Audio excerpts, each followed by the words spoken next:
Start करते Yes, हैं हम। yes. आपको होमवर्क कि आप लोग please you have a good reading about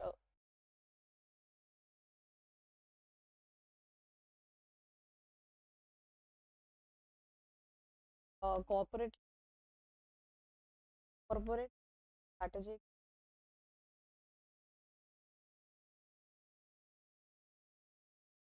plan combination से कोई सवाल नहीं आता है। तो कॉम्बिनेशन का तो कोई सीन ही नहीं है। बाकी मैं आपको ये बोलना चाहती हूँ कि बाकी तीन से आपको 99% केसेस स्टडी आएगी। एप्लीकेशन बेस का तो मतलब ही नहीं है। एप्लीकेशन बेस्ड क्वेश्चन जो है इस चैप्टर से, इस टॉपिक से बहुत कम आता है। और डायरेक्ट क्वेश्चन आ जाता है, डायरेक्ट क्वेश्चन आ जाता है। ठीक है, तो आपको ये तीनों टॉपिक डायरेक्ट क्वेश्चन के प्रति as well as case study के रूप में तैयार करने चाहिए। जैसे कि मैंने आपको चैप्टर नंबर 5 में बताया था कि चैप्टर नंबर 5 में it's all about the game of परिभाषाएं, है ना। Here the game is of keywords. If you are able to find out the keywords then काम बन जाएगा। एंड उसके बाद में आपको कंटेंट जो है वो याद रहना चाहिए। ठीक है, कंटेंट याद रखने के लिए मैंने वैसे अपनी क्लास में ये डायग्राम बनवाती हूँ। स्टिल मैं आप लोगों को भी बनवा रही हूँ। तो ये बॉक्स आप बना लीजिए, it will help you.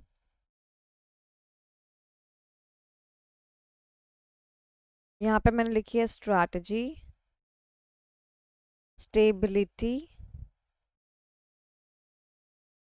Expansion, retrenchment and combination. अब मेरी राइटिंग को जज मत करना, ये भी बेचारी घिस चुकी है अभी। ओके, सो पहले वाले कॉलम में अपन लिखेंगे मीनिंग,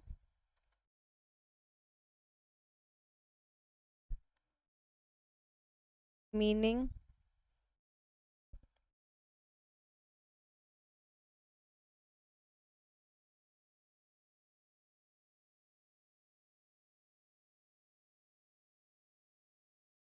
किसी ने क्लास ली है मेरे से, regular batch, fast track batch, तो मुझे बता सकता है कि इस टेबल के अंदर क्या आना चाहिए।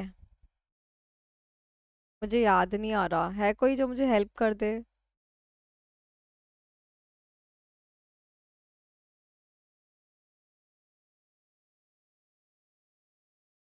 पूर्वांशु, you need to unmute yourself, तभी मैं सुन पाऊंगी।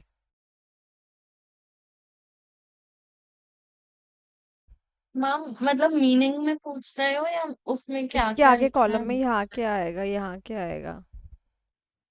हाँ, कैरेक्टरिस्टिक्स और और रीजन ठीक है, और उसके बाद टाइप्स। गुड। तो second column is characteristics and reasons and third column is types. Okay, good. So meaning अपने को चारों का पढ़ना है, 1 2 3 4। मेरे को देख लो मैं कैसे बना रही हूँ ये बॉक्स। ठीक है, उसके बाद एक का विकेट आउट हो जाएगा। किसका विकेट आउट होगा? कॉम्बिनेशन का। और ये जब इसका विकेट आउट हो जाता है वो आगे खेल ही नहीं पाता है, यानी कि यहाँ पर भी कांटा। ठीक है, उसके बाद क्या है? कैरेक्टरिस्टिक्स और रीजंस अपने को तीनों के पढ़ने हैं। अब किसी एक का विकेट आउट फिर से होगा। अब किसका होगा विकेट आउट? स्टेबिलिटी का, यानी उसके टाइप्स अपने को नहीं पढ़ने हैं। और ये दोनों आगे प्रोसीड कर गए। तो दिस इज अ टेबल, यानी कि आप इस टेबल को अगर अपने जहन में रखेंगे तो will get to know that meaning आपको सबका पढ़ना है, याद भी करना है। कैरेक्टरिस्टिक्स आपको सिर्फ 3 के करने हैं, या विद रीजंस आपको 3 के करने हैं, और टाइप्स आपको सिर्फ 2 के करने हैं। ये आपको अच्छे से आना चाहिए।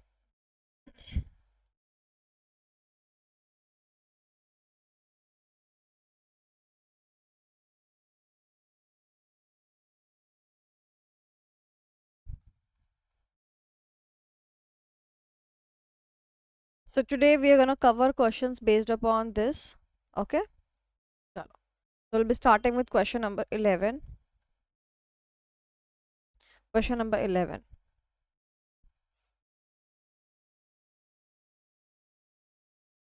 Yes Purvanshi, question number 11 read कर दीजिए बच्चे। Yes, ma'am. Which strategy is implemented by redefining the business, by enlarging its scope of business, and substantially increasing investment in the business?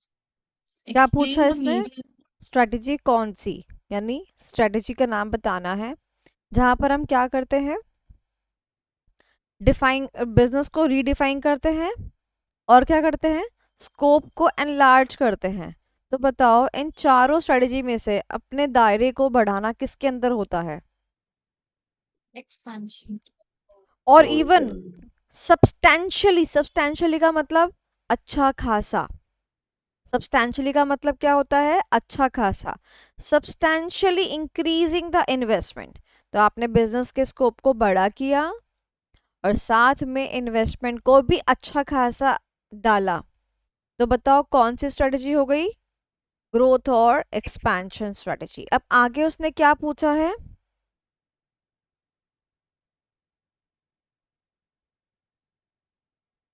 Explain the major reasons for adopting. तो मैंने आपसे क्या कहा था, इसके ऊपर कुछ है, इसके ऊपर कुछ है ही नहीं। तो देखो हमने एक्सपेंशन को आइडेंटिफाई कर दिया, यानी कि एक नंबर उसका होगा आइडेंटिफिकेशन का। तो एक नंबर लेने के लिए खाली एक्सपेंशन का नाम तो नहीं लिखोगे, एक्सपेंशन का मीनिंग भी लिखोगे, तो ये वाला आ जाएगा। और उसने क्या पूछा है प्राची, कैरेक्टरिस्टिक्स पूछे हैं कि रीजंस पूछे हैं? रीजंस पूछे हैं, तो यहाँ से अपन रीजन उठा के लिख देंगे। तो इसका मतलब ये एक डायरेक्ट क्वेश्चन है, जस्ट आपको स्ट्रेटजी का नाम जो है बताना था एंड उसके बाद में आपको उसके रीजन बताने थे। एनी स्टूडेंट जिसको उसके रीजंस क्लियर ना हो, बिकॉज आगे जाके यही रीजंस आपके कीवर्ड में बदल जाएंगे। I am telling you my dear students, यहाँ पर क्या होगा आगे जाके कि जो रीजंस के ये 5 पॉइंटर्स है ना, ये आपके कीवर्ड्स में बदल जाएंगे, इसी से आपको क्वेश्चन आइडेंटिफाई करना पड़ेगा।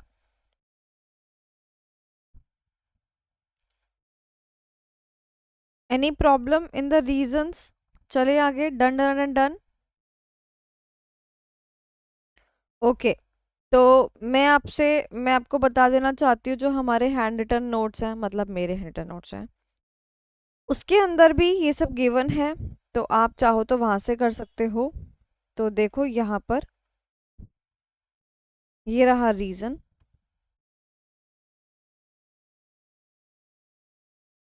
ओके, चलो। सो आई डोंट थिंक सो कि आपको जो है ये करवाने की मुझे ज़रूरत है। It is very very very easy. It is just that अगर मैं आपसे पूछूं तो हमारे को बाइफर्केशन है, 1 नंबर का ऊपर होगा, 1 मार्क्स का ये होगा और 4 मार्क्स का ये होगा, तो 4 रीजंस दे दोगे ना, इजी सिंपल। चलो, रीजंस में दोबारा बोलती हूँ, जो ये 4 रीजंस हैं, ये 4 रीजंस हैं। मैं बहुत कम जगह ऐसा बोलती हूँ, यहाँ पर फिर बोल रही हूँ, same copy paste, same copy paste.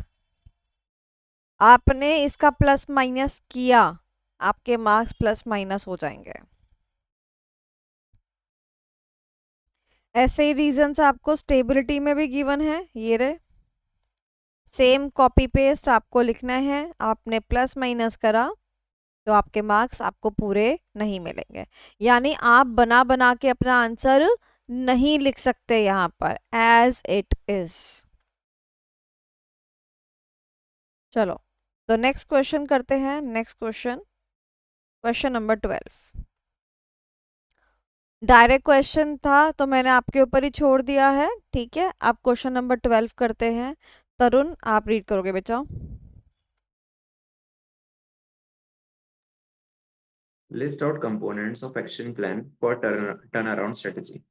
Last line पढ़ते ही काम खत्म हो गया, स्ट्रेटजी का हाँ। नाम उसने बता दिया हम्म। और क्या पूछा है, एक्शन प्लान पूछा है। अब देखो मैं आपको एक चीज़ बताना चाहती हूँ, आप अगर हम हैंडमेड नोट्स में जाओगे तो देखना टर्न अराउंड स्ट्रैटेजी में आप क्या क्या पढ़ते हो, ठीक है, ध्यान से देखना बेटा, आपको ऐसे ही अपना पकड़ जो है बनानी है, ठीक है। जो मेरी पकड़ है ना इस टॉपिक के ऊपर, इस चैप्टर के ऊपर, देखो आपकी भी बन जाएगी at the end of the class. तो देखो मैं कहाँ जा रही हूँ, मैं जा रही हूँ रिट्रेंचमेंट में, ठीक है, रिट्रेंचमेंट के अंदर मैं टर्न अराउंड पे जा रही हूँ, ठीक है। अब टर्न अराउंड में देखो बेटा कितनी चीजें हैं, मीनिंग है, उसके बाद इंडिकेटर है, एक्शन प्लान है और एलिमेंट्स है। तो वंस यू आर आइडेंटिफाइड बेटा कि क्या लगेगा, टर्न अराउंड लगेगा, ठीक है। अब उसके बाद या तो वो इंडिकेटर पूछ सकता है, या तो वो एक्शन प्लान पूछ सकता है, या तो वो इसके एलिमेंट से क्वेश्चन पूछ सकता है। इस क्वेश्चन में तो साफ साफ उसने क्या पूछ लिया, एक्शन प्लान पूछ लिया। अब एक्शन प्लान में आपको कौन सा आंसर लिखना है, these are the 5 stages, plus यहाँ पे आप लिख दीजिए डायग्राम। इन्हीं स्टेजेस को डायग्राम से दिखा सकते हो, दिखा सकते हो, okay. Now in this particular question headings आपकी एज इट इज होनी चाहिए, एज इट इज। हेडिंग्स को आप चेंज नहीं करोगे, हेडिंग्स में आप प्लस माइनस नहीं करोगे।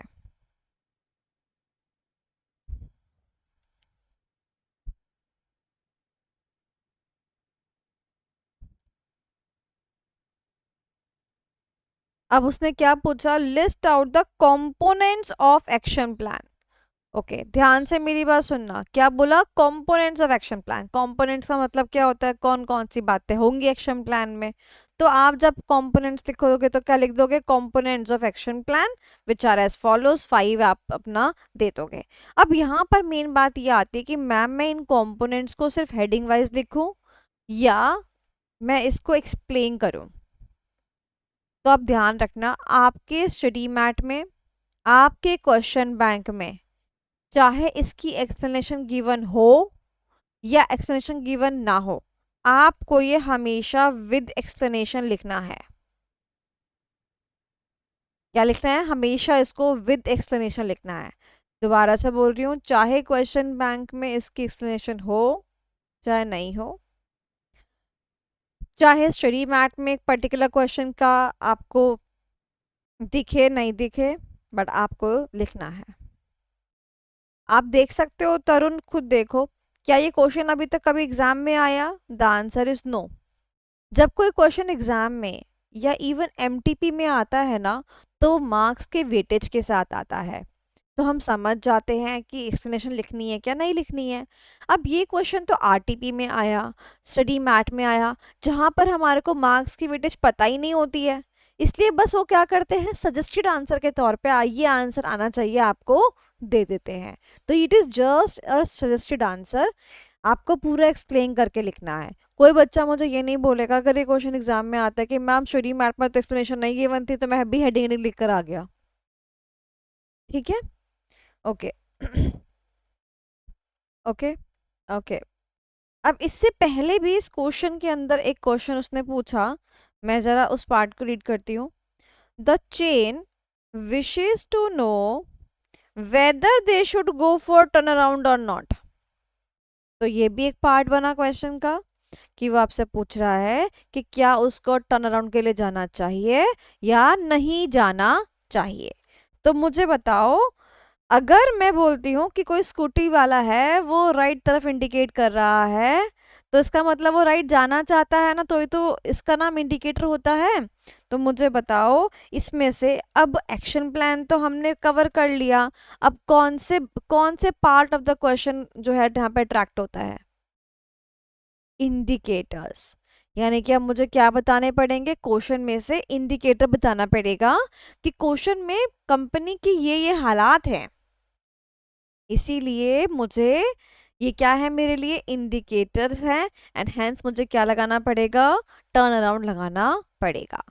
मैंने आपको अपनी क्लास में ये इंडिकेटर्स याद करने का शॉर्ट टेक्निक भी बता रखी है, एक मैं आपको फिर से बता देती हूँ। अगर आपने एस्से 570 पढ़ा है, कौन सा है एस्से 570, 570 किसका है, 570 Going concern. Going Going concern. Concern. एक ऑडिटर जब कोई भी ऑडिट करने के लिए जाता है तो एज पर एस ए 570 उसको इस बात की भी रिपोर्टिंग करनी पड़ती है whether the entity as per him is going concern और नॉट। तो वो भी क्या करता है, एंटिटी के अंदर देखता है किसको, इंडिकेटर्स को देखता है कि कहीं कोई फाइनेंशियल, ऑपरेटिंग या अदर इंडिकेटर तो नहीं है जिससे कि उसको गोइंग कंसर्न का कॉन्सेप्ट हैम्पर होता हुआ दिखता है। अगर दिखता है तो फिर एस ए 570 रिवाइज के अकॉर्डिंग उसको अपनी ऑडिट रिपोर्ट के अंदर एक सेपरेट पैराग्राफ के अंदर इस बात का जिक्र करना पड़ता है। तो जितने बच्चे मेरी इस बात को सुन के समझ भी पा रहे हैं मतलब उनका ऑडिट बहुत अच्छा चल रहा है। तरुण तुम तो सुबह 4 बजे उठ कर ऑडिट पढ़ रहे हो, तुमको तो समझ आ ही गया होगा, आ गया ना। तो याद रखना 570 के जो इंडिकेटर्स हैं वही टर्न अराउंड के इंडिकेटर्स हैं, ठीक है। चलो, तो अब इसने हमें कहा है कि इस क्वेश्चन के इंडिकेटर बताने हैं हमारे को, तो हमारे को पढ़ना पड़ेगा भाई। देखते हैं। Pizza Galleria was the India's first pizza delivery chain enjoying monopoly for several years. However, after the entry of Modino and Uncle Jack, it is struggling to compete. ओ हो, क्या इसके अंदर कुछ दिख रहा है आपको? इसके अंदर कुछ दिख रहा है आपको? After the entry of Modino and Uncle Jack, it is struggling to compete. अगर नहीं दिख रहा, क्या? Indicator uncompetitive ठीक है। products. Both Modino and Uncle Jack have opened several eateries and priced the product aggressively. Aggressively pricing का मतलब क्या होता है?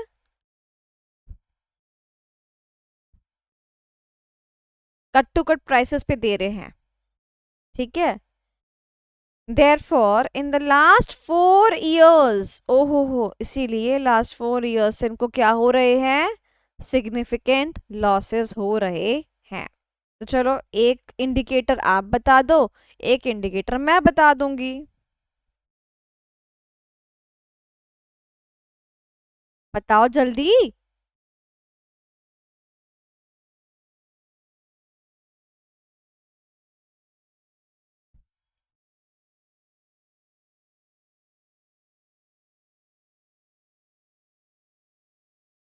Uncompetitive product. Uncompetitive product, declining market share. अब तो वो जो नए दो आए हैं कस्टमर उनके पास जा रहे हैं ना, तो मार्केट में हमारा शेयर क्या कर रहा है, क्या कर रहा है, डिक्लाइन कर रहा है।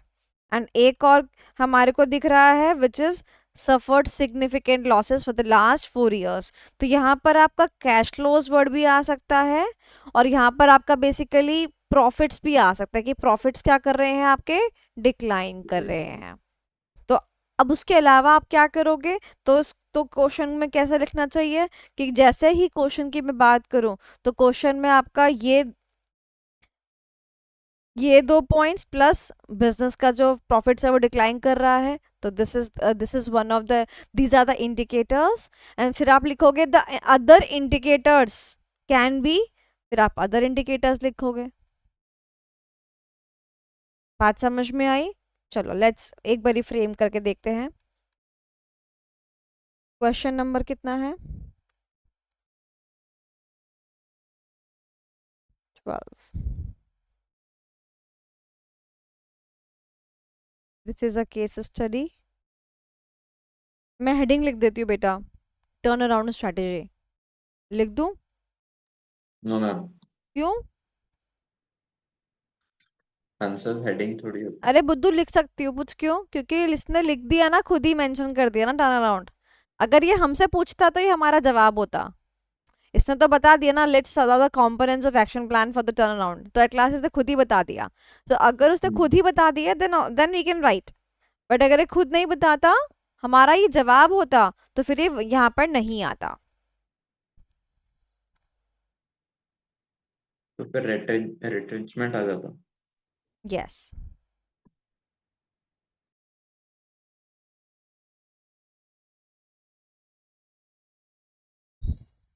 एक अच्छी सी heading, first facts of the case, बताओ फैक्ट्स ऑफ द केस में क्या क्या लिखोगे? दो ही बातें थी ना कि पहले उसने मोनोपोली को एंजॉय किया, enjoyed monopoly for several years, this is the fact number 1। और fact number 2 is Modino and uncle Jack they came and priced the product aggressively। लिख लोगे ना, कोई दिक्कत तो नहीं? चलो, उसके बाद सेकंड में क्या लिखते हैं? रिलेटेड कॉन्सेप्ट, यही होता है ना हमारा प्रेजेंटेशन, कॉन्सेप्ट। तो अब किसके बारे में लिखना है? टर्न अराउंड के बारे में लिखना है। अब यहाँ पर दो बातें पूछी गई। पहला उसने क्या पूछा? पहला उसने पूछा आपसे, बताओ बताओ क्या पूछा? इंडिकेटर्स। और दूसरा उसने क्या पूछा आपसे? Action plan. ठीक है, अब यहाँ पे प्रॉब्लम है, अब ध्यान से सुनना, यहाँ पे प्रॉब्लम है। As you can see, the question now is becoming very long, very long. If I go with writing the concept, see, concept लिखने के कितने नंबर मिलते हैं आपको? 2 नंबर मिलते हैं, बताया था ना मैंने। अब 2 नंबर में मैं उसको indicators of turn around strategy भी दूं और 2 नंबर में उसको पूरा एक्शन प्लान भी दूं। जम रहा है क्या? नहीं जम रहा ना। इसीलिए इस क्वेश्चन को पढ़ के मैं ये समझ गई कि इसमें काम बहुत ज्यादा है करने को। क्या है बेटा? काम बहुत ज्यादा है। इसीलिए I am gonna write this question not as a case study but as a direct question. इसीलिए मैंने इसको पिक किया और लिखने के लिए। दोबारा बोल रही हूँ, इसमें राइटिंग का ध्यान से समझो। कॉन्सेप्ट लिख के कितने नंबर मिलते हैं? 2 नंबर मिलते हैं। क्या मेरा कॉन्सेप्ट से 2 नंबर का लिखना है मेरे को? यहाँ पे 2 नंबर तो खाली इंडिकेटर के हो जाते हैं खाली। तो अगर खाली इंडिकेटर के बारे में पूछा होता, I would have gone with the same presentation, but here उसने हमसे एक्शन प्लान तक पूछ लिया है। तो इसलिए I go with the direct question presentation. Direct question की प्रेजेंटेशन में I am gonna make sure कि मैं क्या करूंगी। देखो, अब वापस करती हूँ, आपको सिखाती हूँ। मैं जाती थी कि मैं आपको सिखाऊं, तो इसकी जगह turn around strategy heading same रहता है, ठीक है। यहाँ पर मैं क्या लिखूंगी? टर्न अराउंड इंडिकेटर्स, और क्या पूछ लिया बेटा उसने आपसे? Action plan. We are bifurcating the two parts of the questions, isn't it? तो जो हमारा फर्स्ट पार्ट है वो क्या है? Indicators, indicators of turn around strategy. तो 2-3 इंडिकेटर तो मुझे किस में मिले हैं? क्वेश्चन के अंदर ही मिले हैं। तो मैं क्या लिखूंगी?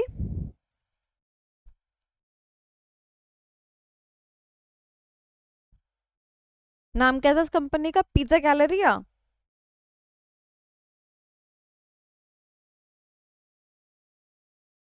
जो भी नाम था, पिज्जा गैलरिया, यही था ना? पिज्जा चेन था क्या? नहीं, गैलरिया ही है।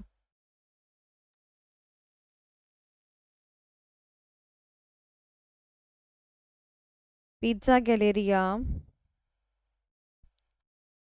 indicators are as follows। तो आप इंडिकेटर लिख दोगे उसके, बताओ कौन कौन से इंडिकेटर थे क्वेश्चन में? बताओ, मैंने आपको करवाया ना। लास्ट 4 इयर्स से ये क्या कर रहे हैं? Suffer significant losses. Persistent decline in cash flows. वो अदर्स में डाल देंगे ना अपन, क्योंकि कैश फ्लोज अलग होते हैं, प्रॉफिट्स अलग होते हैं, ठीक है। तो अपन को यहाँ पर लॉसेस वर्ड दिया हुआ है, तो अपन लॉसेस वर्ड जो क्वेश्चन में गिवन है वो हम ले देते हैं, बिकॉज हम पिज्जा गैलरिया की बात कर रहे हैं। फिर जब हम अदर इंडिकेटर्स की बात करेंगे तो हम उसमें डाल देंगे। तो फिर इसके अंदर आएगा अनकॉम्पिटिटिव प्रोडक्ट्स एंड सर्विसेज और decline in market share.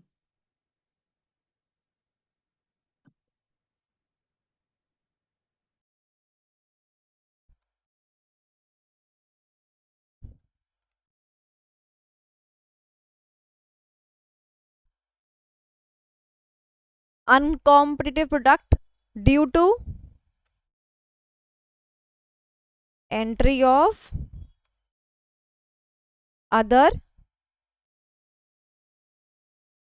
competitors, right? And last is declining market value, declining market value.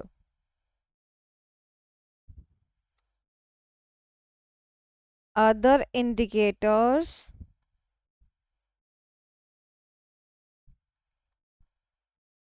लिख दोगे बाकी indicators? Persistent negative cash flows, deterioration of physical facilities, high turnover ratio of the employees, mismanagement.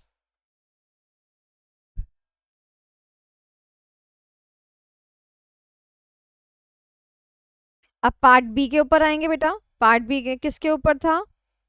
Action plan के ऊपर था. तो मैं question पे जाती हूँ. List of the components of action plan for the turnaround strategy.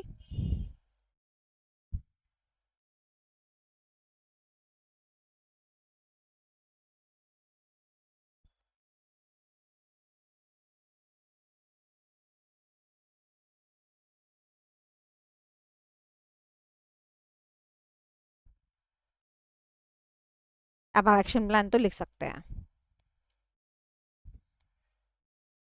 तो ये क्वेश्चन को चूज करने के पीछे मेरा ये मकसद था कि मैं आपको बता दूं. दोबारा बोलती हूँ, अगर इस क्वेश्चन में दो पार्ट नहीं होते, पहला ही पार्ट होता, यहाँ पर मेरे को जो मैंने ऑरेंज में मार्क किया हुआ है weather they should go for turn around और नॉट, यहाँ तक ये केस स्टडी ही था ना. बट क्योंकि मेरे को आगे समझ में आ गया कि इसने एक्शन प्लान ने मुझसे पूछ लिया कि मतलब 5 नंबर में ये दोनों काम कर रहा है, तो मैं खाली कॉन्सेप्ट में 2 नंबर तो अडॉप्ट नहीं लेने नहीं वाली, मुझे तो पूरे नंबर चाहिए. Done done done done. Presentation wise also the question is clear to you. Okay. Question number 13. Direct question, difference between concentric and conglomerate. I believe ये क्वेश्चन तो इतना डिफिकल्ट नहीं है. कॉन्सेंट्रिक एंड कॉन्ग्लोमरेट किसके बच्चे होते हैं?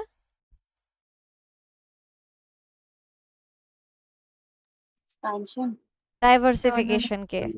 डाइवर्सिफिकेशन के. डाइवर्सिफिकेशन किसका बच्चा है? Expand. ओके. तो मैं डायग्राम आपको एक बारी समझा देती हूँ, क्योंकि आई गेस वैसे तो आपको सब पता ही है. तो देखो,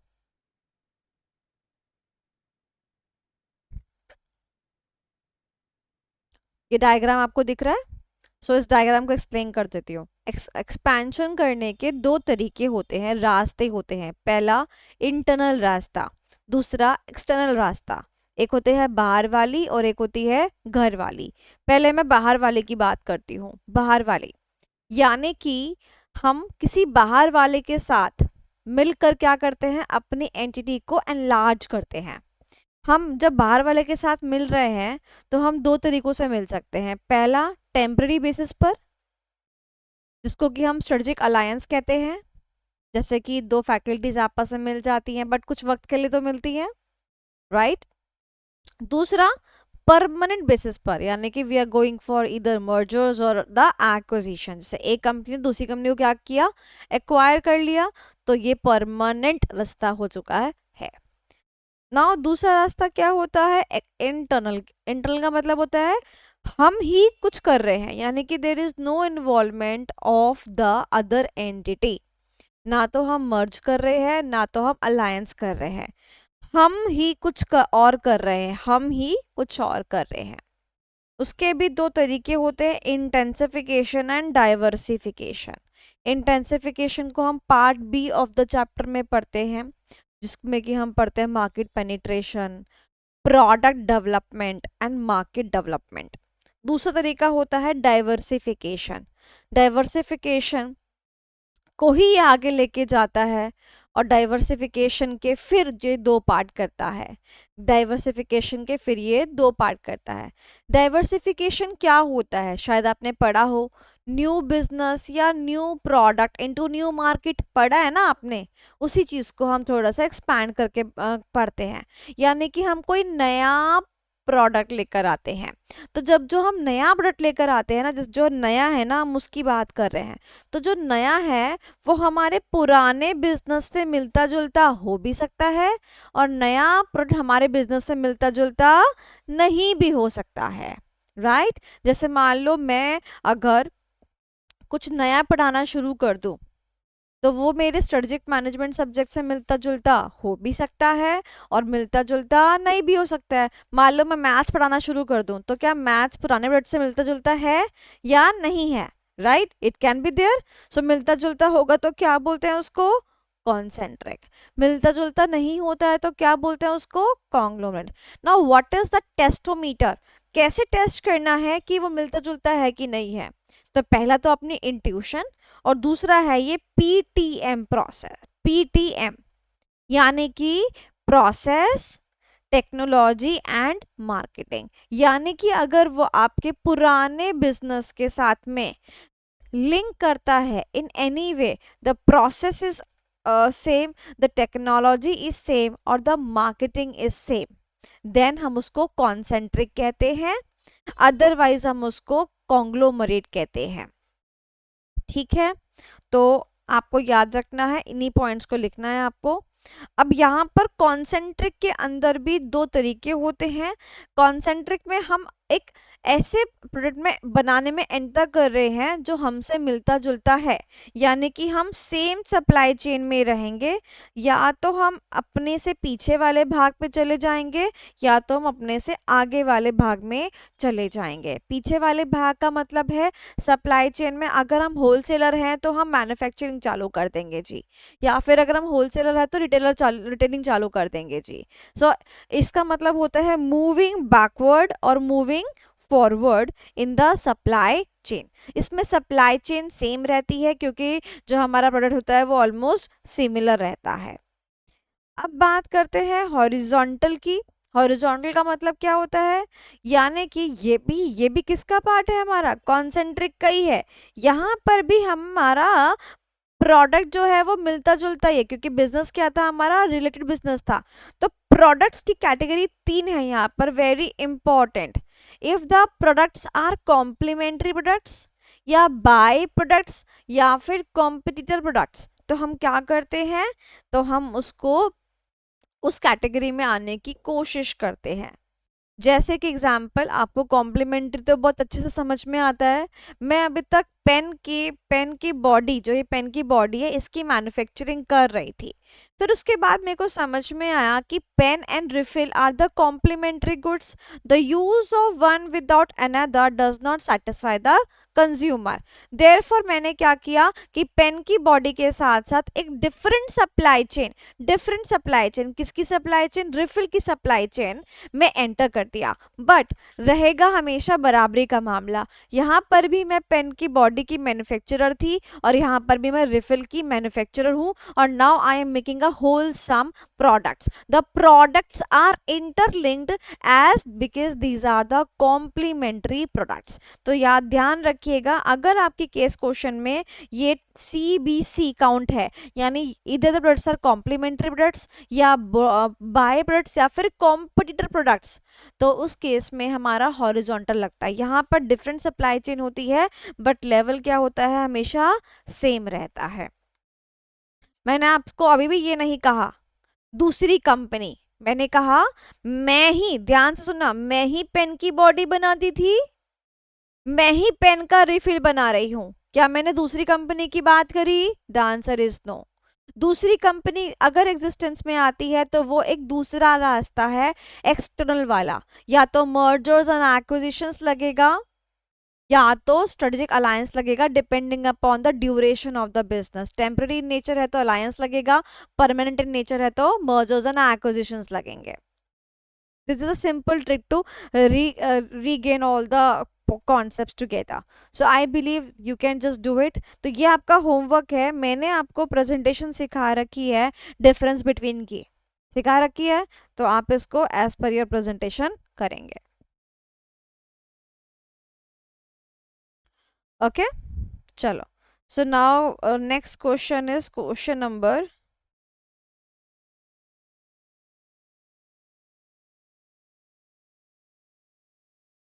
18. Now this is a topic which was recently added in the new syllabus, and the topic relates to the innovation. Okay, so क्या बोलते तरुण बेटा, एक बार रीड करना question. Innovation leads to unnecessary expenses that do not give as many returns. Do you agree with the statement? I believe कि innovation से unnecessary expenses तो नहीं होते हैं. इनोवेशन से सबका भला ही होता है.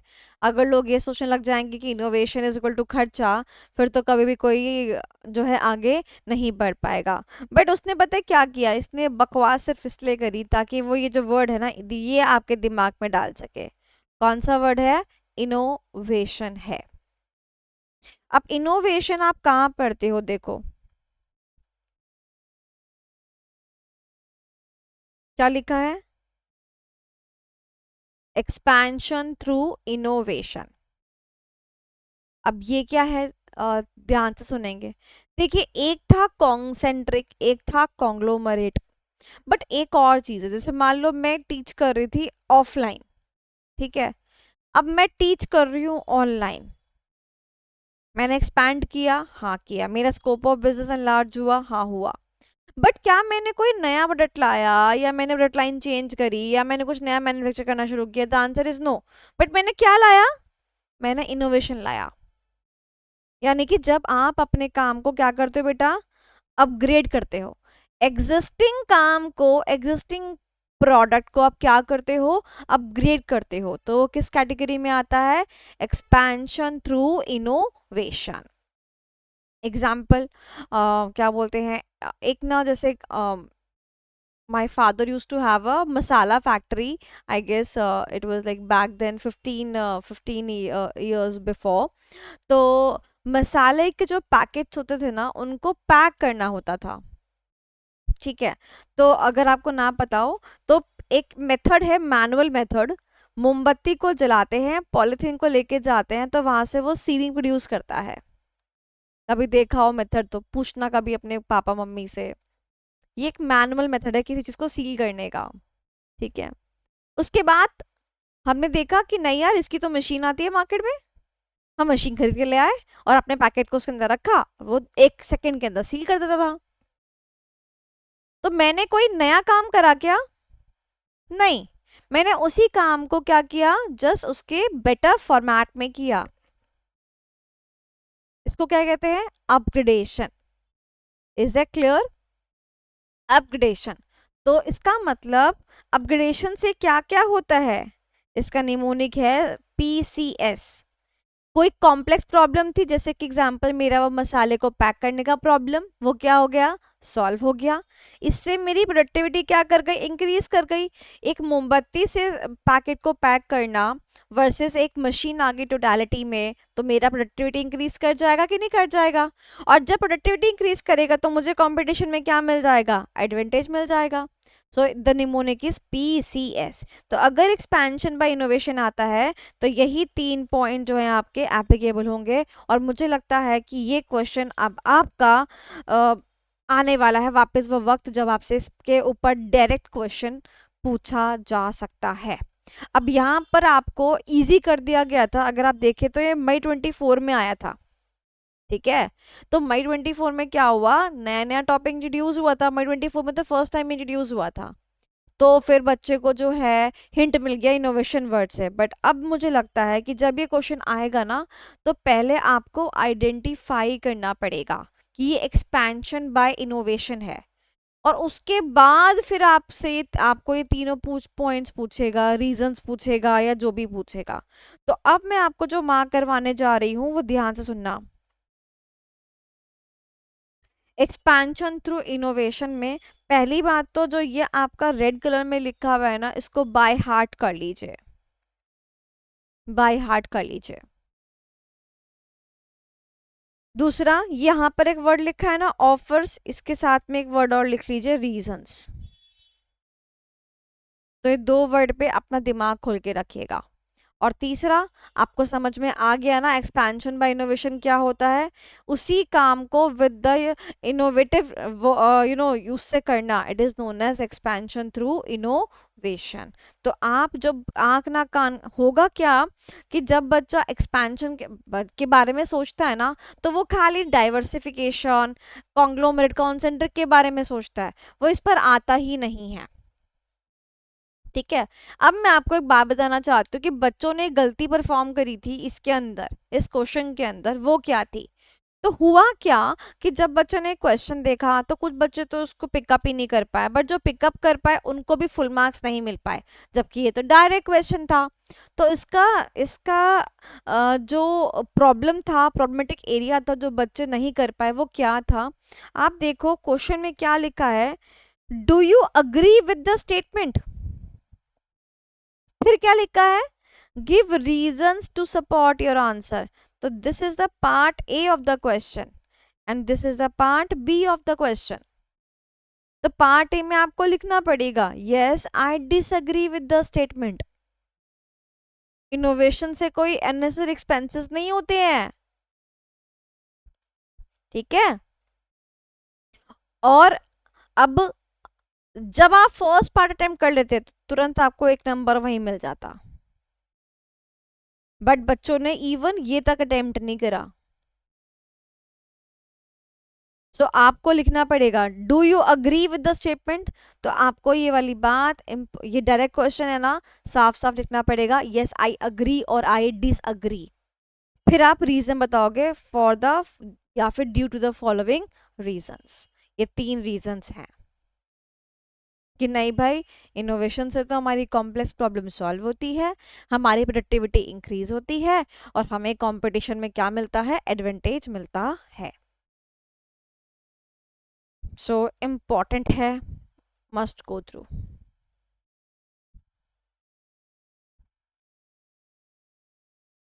चलो, question number 19, again a direct question. Explain the concept of vertical entry diversification. How is forward integration different from backward integration? Okay.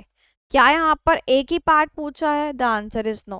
There are again 2 parts of the question. The first part is this and the second part is the difference between. The first part में क्या लिखोगे? क्या लिखोगे? Explain करेंगे vertical को। तो vertical में क्या होता है, सप्लाई चेन में या तो 1 स्टेप आगे जाते हैं तो 1 स्टेप पीछे जाते हैं, सेम सप्लाई चेन में रहते हैं, बस ये बात इसमें लिखोगे।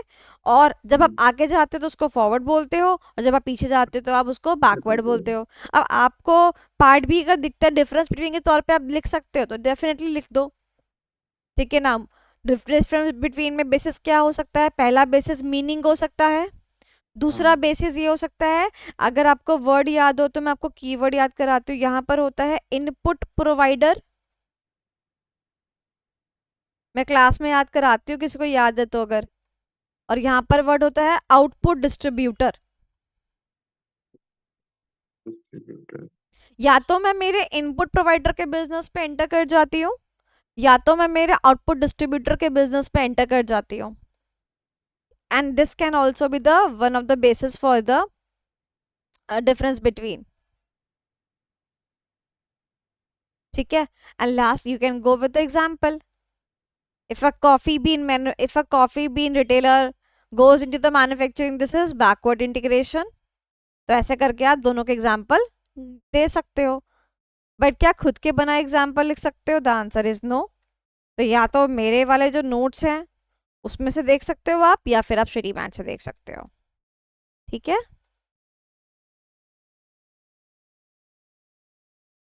और एक और चीज, जब आप ये लिख रहे हो वर्टिकली तो आप ये डायग्राम बना सकते हो, it can be a good presentation, आप डाल सकते हो। ये रहा वो शब्द इनपुट प्रोवाइडर्स। हम क्यों करते हैं, रीजन भी डाल सकते हो, to lessen the cost of the production. अच्छा, आपको ना मैं आपको एक क्लैरिटी देना चाहती हूँ बेटा, ताकि आप जब लिखो ना तो आपको उस बात का, कहते हैं ना, उस चीज का अस्तित्व समझ में आएगा। सुनना ध्यान से। डाइवर्सिफिकेशन था, हाँ था। डाइवर्सिफिकेशन के बच्चे थे कॉन्सेंट्रेट, कॉन्ग्लोमरेट, ये सब, और उसके फिर फर्दर बच्चे हुए वर्टिकल, ये वो। तो देखो मैं आपसे बोलना चाहती हूँ, यहाँ पर ना वर्टिकल डाइवर्सिफिकेशन वर्ड खाली सफिशिएंट रहता, बट उसने यहाँ पर इंटीग्रेटेड वर्ड का इस्तेमाल क्यों कर दिया? यानी कि why do we say forward integrated diversification, why do we say backward integration?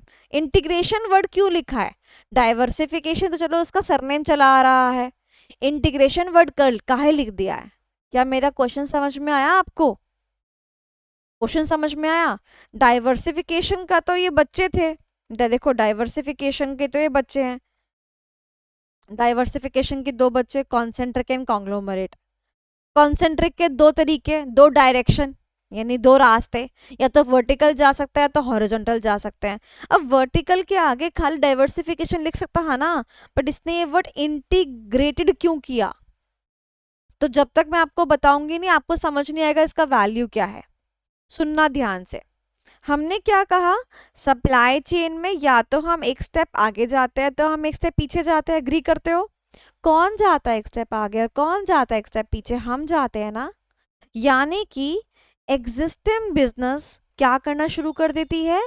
एक नए बिजनेस में या एक नए प्रोडक्ट में काम करना शुरू कर देती है in the same supply chain.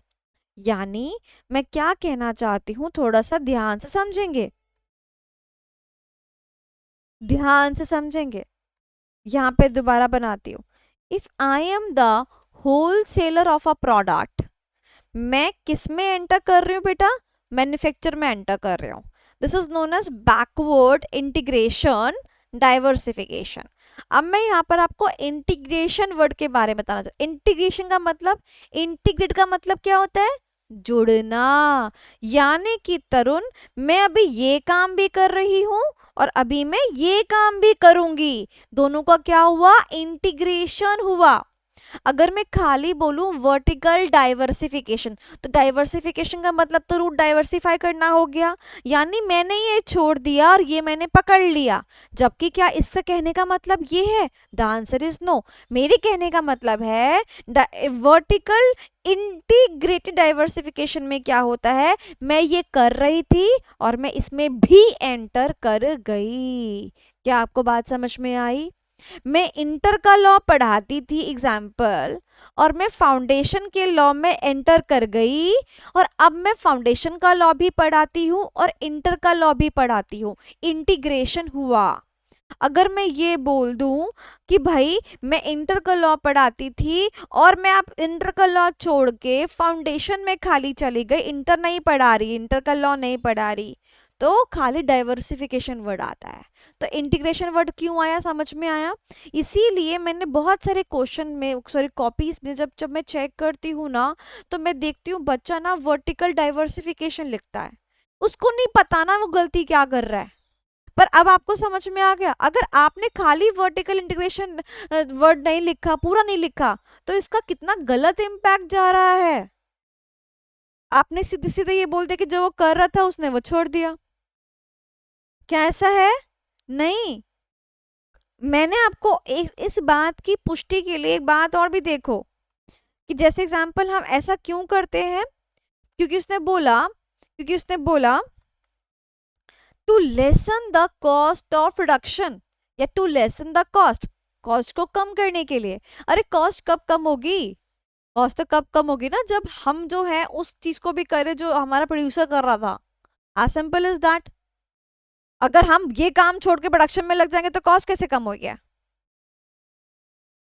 तो क्या लिखा?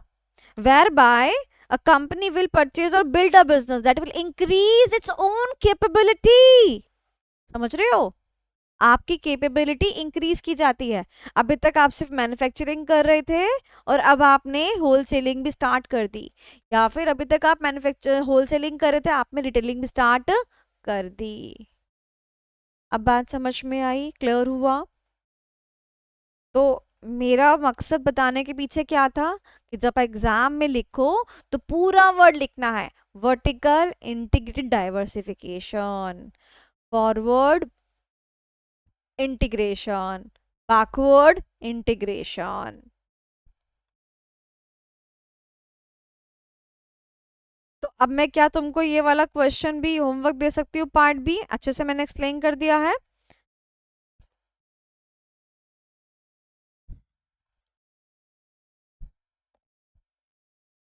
ओके, कीवर्ड बता दिया ना मैंने, इनपुट प्रोवाइडर आउटपुट डिस्ट्रीब्यूटर। ठीक है, आपके स्टडी मैट में अच्छा वाला इसका एग्जाम्पल गिवन है, वो आप कर लीजिएगा। ठीक है, question number 21,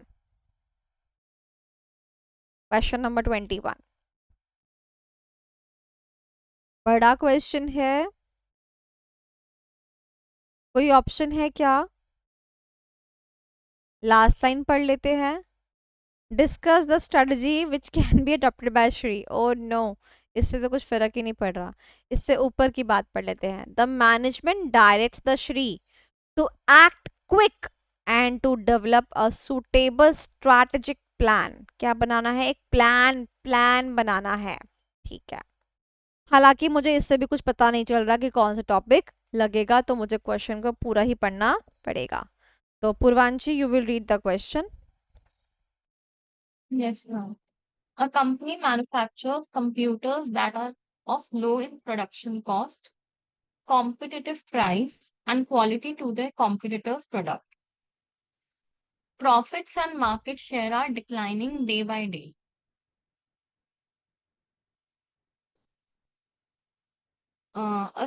Shri, a senior executive, realizes that drastic strategies have to be created for the survival of a company. After SWOT analysis, by assessing the strengths and weaknesses, they come up with the conclusion that they cannot compete in the computers with the competitors. The management directs Shri to act quick and develop a suitable strategic plan. क्या मैं एक शब्द में बोल सकती हूँ company की हालत बुरी है? ओके, जब कंपनी की हालत बुरी होती है तो सबसे पहला क्या करता है कंपनी? Turn around. उसके बाद क्या करता है? डाइवेस्टमेंट। उसके बाद क्या करता है? Liquidation. लिक्विडेशन। लिक्विडेशन सिलेबस में नहीं है ना? तो Hmm. टर्न अराउंड के बारे में और डाइवेस्टमेंट के बारे में सोचेंगे। तो क्या आप सजेस्ट क्या करोगे श्री को, क्या करना चाहिए? पहले टर्न अराउंड लगाना चाहिए। और उसने क्या पूछ लिया, क्या वर्ड है यहाँ पर? Plan. यानी कि मुझे क्या लिखना है? एक्शन प्लान लिखना है। ओके, अब मैं आपसे सवाल पूछती हूँ, इजीली गेस तो हो गया। मेरा सवाल ये है, इसकी प्रेजेंटेशन में डायरेक्ट आप बस लिख दोगे कि भाई टर्न अराउंड लगना चाहिए एंड दिस, या you will go with the case study presentation? इतना बता दीजिए। समझ तो आप गए हैं, I know that. Case study. Do you really think that writing the action plan just for 2 marks would be worth it for you? You have to write the action plan, isn't it? And action plan के लिए मैंने क्या बोला? खाली headings नहीं देनी है। Always you have to write with the headings के साथ साथ with the content also. तो आपको heading content के हिसाब से आप देखें तो क्या आप 2 नंबर में वो देख के खुश हैं? आपको 2 नंबर चाहिए खाली एक्शन प्लान लिखने के? नहीं. नहीं चाहिए ना? So we'll go with the direct question presentation. ठीक है, तो क्या लिखोगे? क्या लिखोगे? डायरेक्ट क्वेश्चन में हेडिंग क्या आएगी? Turn around. हाँ, चप्पल। अब आएगी चप्पल। नहीं. टर्न अराउंड स्ट्रेटेजी लिखूं यहाँ पर? As a direct to retrenchment. Retrenchment, good. क्योंकि टर्न अराउंड वर्ड गिवन नहीं है, तो रीट्रेंचमेंट। ठीक है, ओके। या फिर इवन उसने एक वर्ड बोला है ना बेटा, सीनियर एग्जीक्यूटिव। तो सीनियर एग्जीक्यूटिव है यानी कॉर्पोरेट लेवल पर है, और ये कौन सी स्ट्रेटजी अपन पढ़ रहे हैं? Corporate level strategy. तो ऐसे भी कर सकते हैं अगर आपको रीट्रेंचमेंट नहीं देना तो। चलो, सो मैंने रीट्रेंचमेंट मांग के आपकी हेडिंग लिख दी, रीट्रेंचमेंट। उसके बाद क्या करोगे? क्वेश्चन के कोई पार्ट्स हैं? The answer is no. Just आपको डिटरमाइन करना है कौन सी स्ट्रेटजी है और आपको उसका प्लान लिखना है। तो बताओ क्या लिखोगे?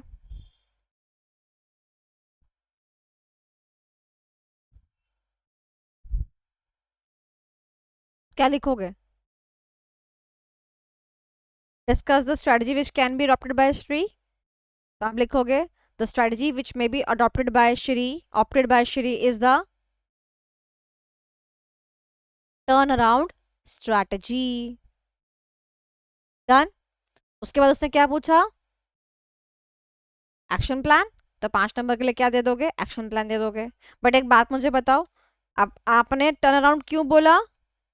Due to the following factors. तो लिख दोगे ना कि भाई उसका मार्केट शेयर डिक्लाइन हो रहा था, ये डिक्लाइन हो रहा था, ये डिक्लाइन हो रहा था, लिख दोगे, खत्म, इजी।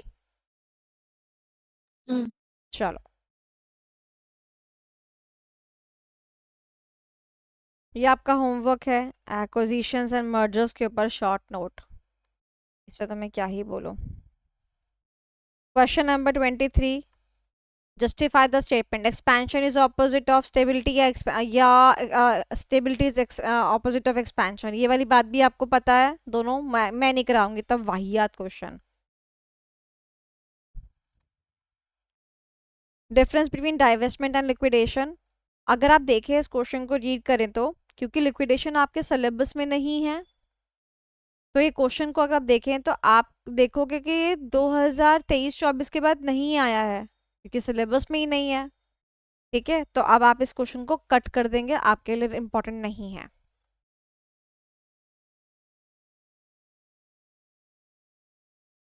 यहाँ पर आपको इस बॉक्स के अंदर एक चीज दिख रही होगी, liquidation becomes only option in case severe and critical conditions where either turnaround and divestment are not seen as a solution। तो ये आप याद रखोगे MCQ के लिए। और मैं अपनी क्लास में भी कराती हूँ कि जब टर्न अराउंड फेल हो जाता है फिर डाइवेस्टमेंट पे जाते हैं, और डाइवेस्टमेंट भी फेल हो जाता है फिर किस पे जाते हैं? लिक्विडेशन पे जाते हैं। तो बस ये आप MCQ के लिए कर सकते हैं। चलिए, ये अच्छा क्वेश्चन है, question number 25, very good question.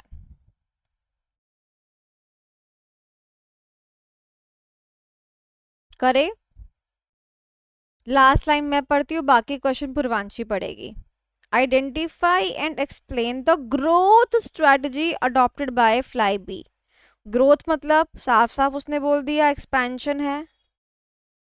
अब जैसे ही मैंने एक्सपेंशन वर्ड पढ़ लिया तो मेरे दिमाग की घंटी बज जानी चाहिए, वो डायग्राम जो मेरा है, एक्सपेंशन करने के जो रास्ते हैं वो मेरे दिमाग में चालू हो जाना चाहिए। तो उसने बोला आपको आइडेंटिफाई करना है कि कौन सी टाइप की एक्सपेंशन स्ट्रेटजी है जो किसने अडॉप्ट करी है? फ्लाईबी ने अडॉप्ट करी है। प्लीज इसका आंसर मत देखिएगा, ट्राई कीजिएगा खुद से। देखो, yes Purvanshi, over to you.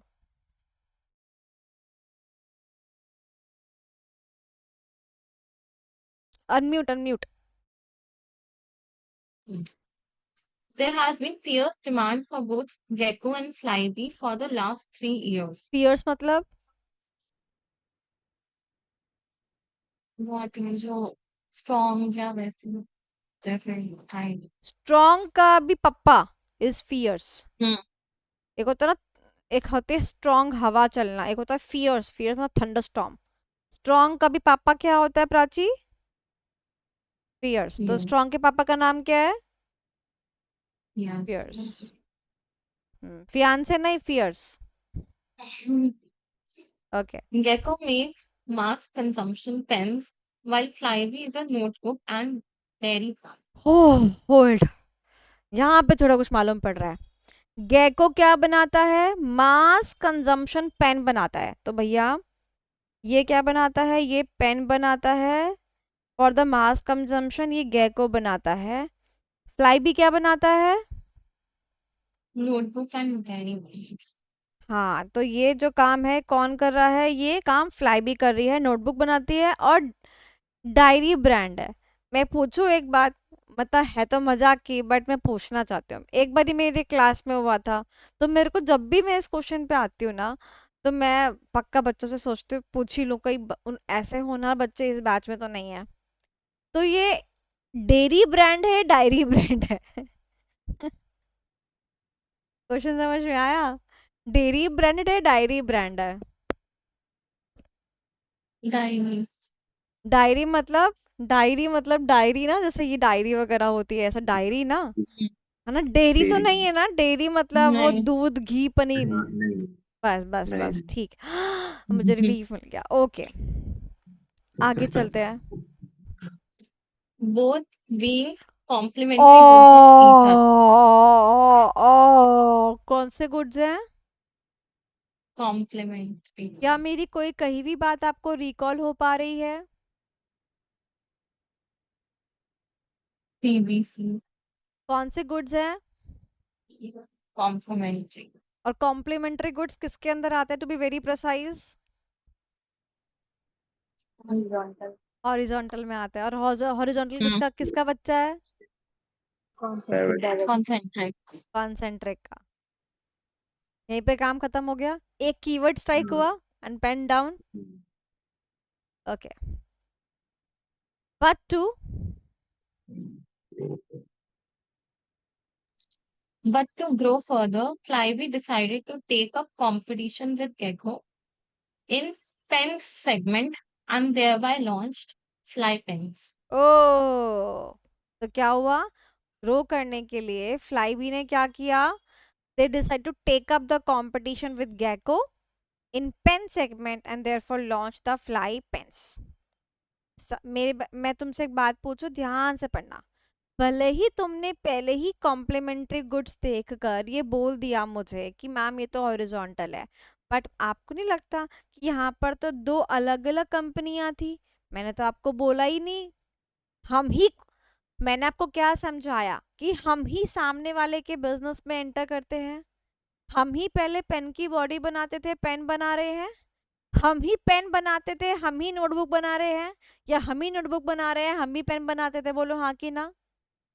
यही तो लॉजिक था ना। पर यहाँ पर क्या था, दो अलग अलग कंपनियां थी। तो यहाँ पर जब उसने ये बोला फ्लाई बी जो है अब इसीलिए क्या बनाता है, फ्लाई पेन बनाता है, तो इस स्टेटमेंट से हमें क्लैरिटी हो गई that it is a concentric diversification, कि हम ही पहले ये करते थे और अब हम ही ये क्या करते हैं। बोलो यस और नो। तरुण, मेरी बात Yes. समझ में आई? मैं कितना आपको इन डेप्थ करा रही हूँ, समझना मेरी बात। मैं इस लाइन को ना बिल्कुल काला कर देती हूँ, बिल्कुल काला कर देती हूँ।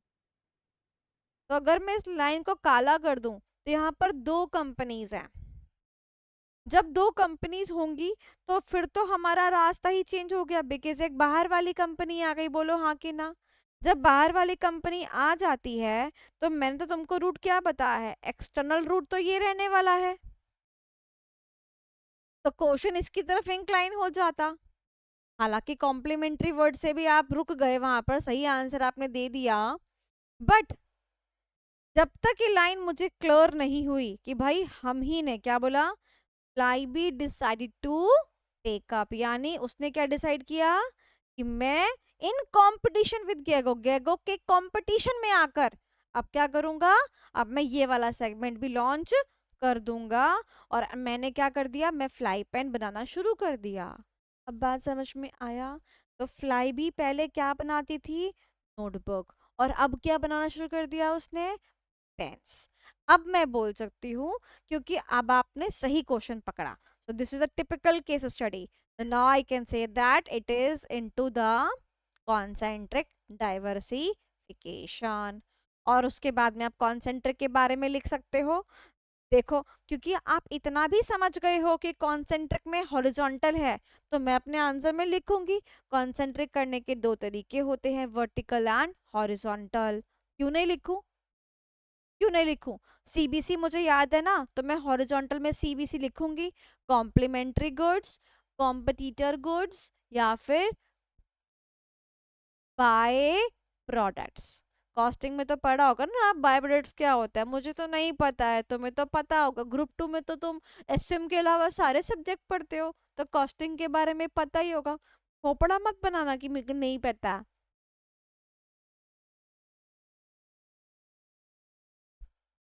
चलो, तो ये वाला क्वेश्चन अच्छा था ना।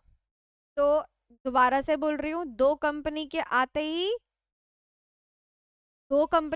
ही क्या सोचोगे, बाहर वाली आई है। बट जैसे उसने साथ में क्या बोला कि नहीं मैंने ये काम करना शुरू किया है, तो बाहर वाली सिर्फ हमें कंपटीशन देने के लिए आई थी, है ना? हाँ, चलो question number 26। Question number 26 last line मैं पढ़ूंगी, बाकी Purvanshi. Suggest a strategy for X private limited with reasons to justify your answer. इससे तो कुछ पता ही नहीं चला, रीजंस बताने हैं बस, ये पता चल गया कि स्ट्रैटेजी का नाम बताना है और रीजंस बताने हैं। ठीक है, चलो फिर पूर्वांशी तुम ही केस पढ़ दो। X Private Limited had recently ventured into the business of co-working spaces when the global pandemic struck. Oh, pandemic आया, लोगों के हाथ से पैसा कम हो गया, अब लोग कोवर्किंग स्पेस में दौड़ने लग गए, तो उसने भी कहा ठीक है मैं इसी का बिजनेस डाल लेता हूँ। ओके फाइन, आगे चलते हैं। This has resulted in the business line becoming unprofitable and unviable and a failure of the existing strategy. हाँ, बिजनेस इज बिकमिंग अनप्रॉफिटेबल, मतलब हम रीट्रेंचमेंट तक तो पहुंच गए। अब रीट्रेंचमेंट में ये बताना है टर्न अराउंड है, डाइवेस्टमेंट है कि लिक्विडेशन है। लिक्विडेशन हो नहीं सकता, सिलेबस में नहीं है, क्या बचता है टर्न अराउंड और डाइवेस्टमेंट, दिमाग में रखते हैं आगे बढ़ते हैं। तो business becoming unprofitable, unviable, oh my God, unviable का मतलब आगे इसकी कोई लाइफ नहीं देखी जा सकती है। और next is and a failure of existing strategy का मतलब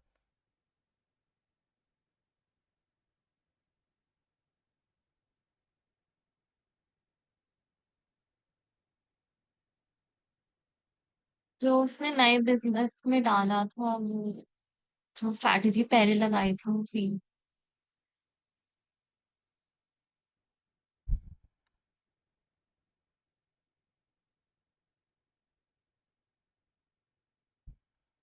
ये देखो कीवर्ड्स आपको दिखा रही हूँ।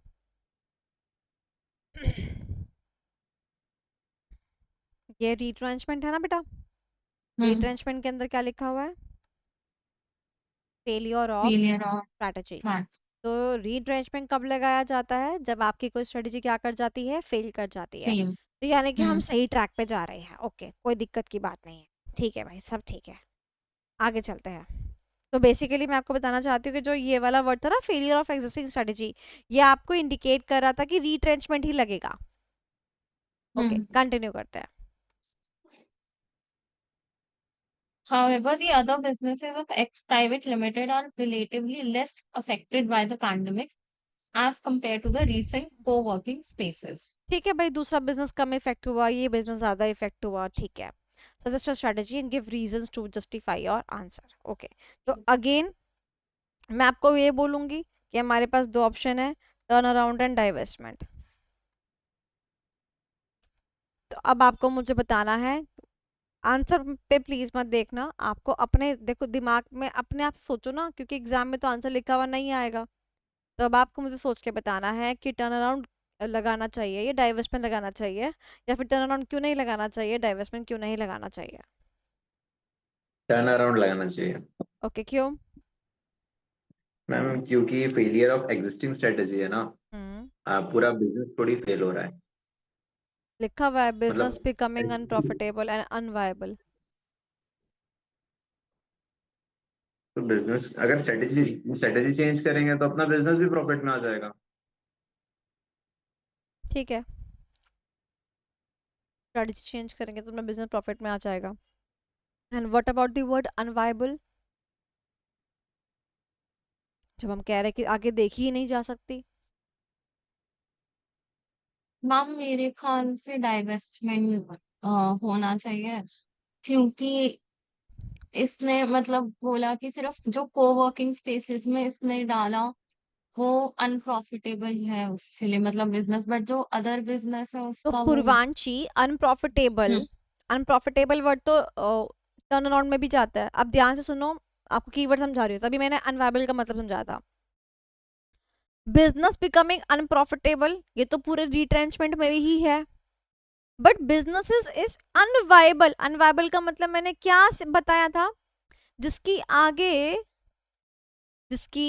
आगे कोई वायबिलिटी नहीं है, कोई लाइफ नहीं है। अनवायबल का मतलब क्या होता है, जिसके आगे कोई लाइफ ही नहीं है। तो ऐसा कोई बिजनेस जिसके आगे कोई लाइफ ही नहीं है, चलो उसमें तुम टर्न अराउंड लगा के देख लो, सही हो जाए तो। क्या मेरी बात को समझ पाए? ये क्वेश्चन किसकी वजह से पूरा घुमा? अनवायबल की वजह से। फेलियर ऑफ एग्जिस्टिंग स्ट्रेटजी, बिल्कुल सही बात पकड़ी तरुण ने। मैं इसको स्ट्रेटजी को जो भी मेरी थी मैं उसको चेंज कर सकती थी, बिजनेस को रिवैम्प कर सकती थी, वापस खड़ा कर सकती थी। अनप्रॉफिटेबल है, प्रॉफिट भी कमा सकती थी, बट साला जो ये अनवायबल वर्ड मिला ना, अनवायबल वर्ड क्या है, मतलब इसकी तो आगे कोई वायबिलिटी ही नहीं देखी जा सकती। जब कोई बिजनेस की आगे कोई वायबिलिटी ही नहीं देखी जा सकती, तो मैं उस बिजनेस में टर्न अराउंड लगा कर, यानी कि उसको ठोक पीट कर अपने क्रेडिटर्स से डेटर्स से बात करके क्या ही उखाड़ लूंगी, बोलो हाँ कि ना। चलो सवाल पूछती हूँ, जवाब देना। एक सब्जेक्ट था EIS करके, मेरे लिए तो प्रोडक्ट था ना, धीरे धीरे करके मेरा बिजनेस अनप्रॉफिटेबल होता जा रहा था और मुझे EIS के अंदर वायबिलिटी नजर नहीं आ रही थी। क्यों? क्योंकि आईसी ने भैया वो हटा दिया। अब अगर तुम कहो कि नहीं मैम आप जो है अपने EIS के अंदर टर्न अराउंड लगाओ, मैं वापस रिवैम्प कर सकती हूँ क्या? मैं नहीं कर सकती हूँ। तो जस्ट बिकॉज ऑफ कौन सा वाला शब्द बेटा? अनवायबल। मैं टर्न अराउंड नहीं लगाऊंगी। ठीक है, चलो वैसे तो लिक्विडेशन आपके सिलेबस में नहीं है, बट मैं वो भी डिस्कस करती हूँ। क्या मैं सीधा लिक्विडेशन लगा दूं? वो भी नहीं जमता। तो पहले तो फिर मैं डाइवेस्टमेंट करूंगी, और तब अगर वो फेल हो जाता है फिर मैं लिक्विडेशन करूंगी। तो the appropriate answer is divestment. इसको MCQ के लिए भी रख लो बेटा। इसका मतलब इन केस स्टडी में एक एक पॉइंट जो है क्या है आपका, एक एक वर्ड जो है आपका वो पढ़ने लायक है। मैं आपसे सवाल पूछती हूँ, मैंने एक स्ट्रेटजी लगाई, वो फेल कर गई, मैं दूसरी लगा सकती हूँ। मैंने एक बिजनेस में प्रॉफिट नहीं कमा रही, मैं लोगों से बात कर सकती हूँ, काम अच्छा कर सकती हूँ, मैनेजमेंट को चेंज कर सकती हूँ, प्रॉफिट कमा सकती हूँ। बट जब मैं कह रही हूँ बिजनेस ऐसा है कि वह अनवाइबल है, क्योंकि पैंडेमिक आ चुका है। अब ऑफलाइन बिजनेस है, ऑफलाइन बिजनेस कैसा है इस टाइम? अनवाइबल है भैया, उसकी कोई लाइफलाइन इतनी नहीं है। तो अगर एक यूनिट लॉस मेकिंग कंपनी है ऑलरेडी, उसमें अनवाइबिलिटी भी जुड़ जाती है, तो मैं टर्न अराउंड तो क्या लगा के क्या उखाड़ लूंगी, खत्म। Easy simple. उसके बाद रीजंस तो आप लिख ही लोगे। चलो okay, next question is question number 27। Very good question, one of the favourite question of ICAI। ये केस सिनारियोज जो नहीं आते हैं, वो आपके जो केसेस पूरी बड़ी केस सिनारियो होती है उस पर बेस MCQs होते हैं। तो सिमिलर क्वेश्चन को कितनी बारी केस सिनारियोज में पूछा गया है। लास्ट लाइन पढ़ते हैं, बाकी पूर्वांशी पढ़ेगी। Identify and explain the growth strategy adopted by Jinklo limited. तो स्ट्रेटजी कौन सी है? अगेन एक्सपेंशन की। तो दिमाग में मेरा क्या घूमना चाहिए? वो चार्ट घूमना चाहिए। चलो, जो मैं आपको जिस लेवल पे मैं आपको पहुंचाना चाहती हूँ तभी आएगा जब आप मेरे अकॉर्डिंग चलेंगे। अगर आप बस ठीक है कुछ भी कहीं से भी सॉल्व हो जाए ऐसा चलेंगे तो नहीं होगा। जो स्टेप्स मैंने आपको बताए हैं उसके अकॉर्डिंग चलना पड़ेगा आपको। Okay, yes, over to Purvanshi. Jinklo Limited is an established online children gaming company in Japan. क्या बनाती है? Gaming company. एस्टैब्लिश्ड है, ऑनलाइन है, ठीक है, They are performing good in the gaming industry. ठीक है। The management of Jinklo Limited has decided to expand its business. यहाँ पर भी ठीक है, क्योंकि लास्ट टाइम भी इसने ये कहा था ग्रोथ स्ट्रेटजी, और यहाँ पर भी इसने क्या बोला, एक्सपैंड करना चाहती है। अब फिर क्या किया एक्सपैंड करने के चक्कर में? They decided to start a premium sports drink named Jinx for athletes. हैं? क्या बनाया इन्होंने तरुण? Sports. मैम इन्होंने ड्रिंक्स बनाए, स्पोर्ट प्रीमियम स्पोर्ट्स और ड्रिंक्स किसके लिए बनाई है? एथलीट्स के लिए। और ये करते क्या थे?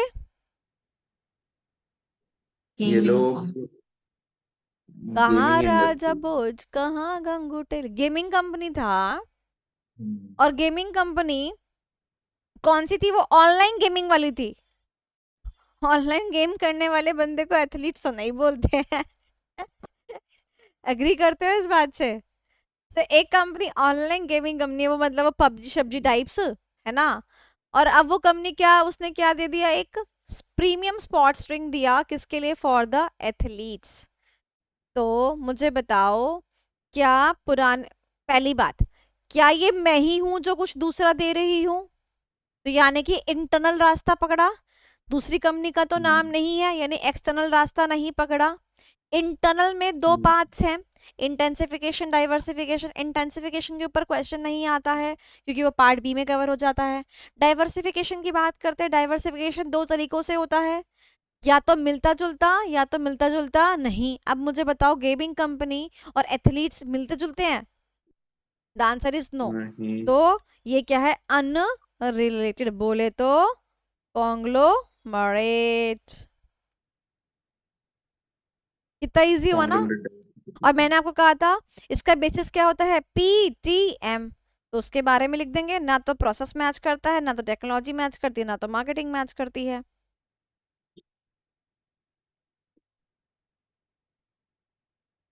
तो यहाँ पर आप वो केस स्टडी के रूप में लिख सकते हैं।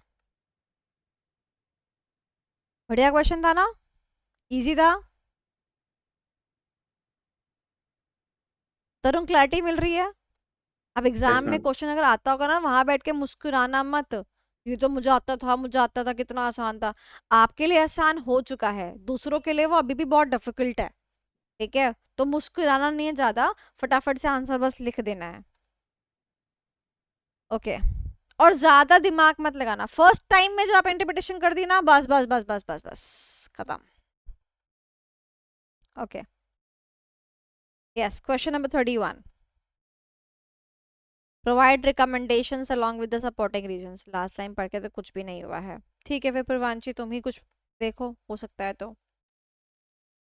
Yes, ma'am. XYZ Limited, a multi-product company, has been experiencing consistent losses in recent years, ओ, डूब रही है कंपनी।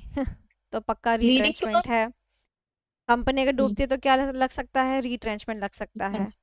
और leading to a significant erosion. Erosion का मतलब क्या होता है?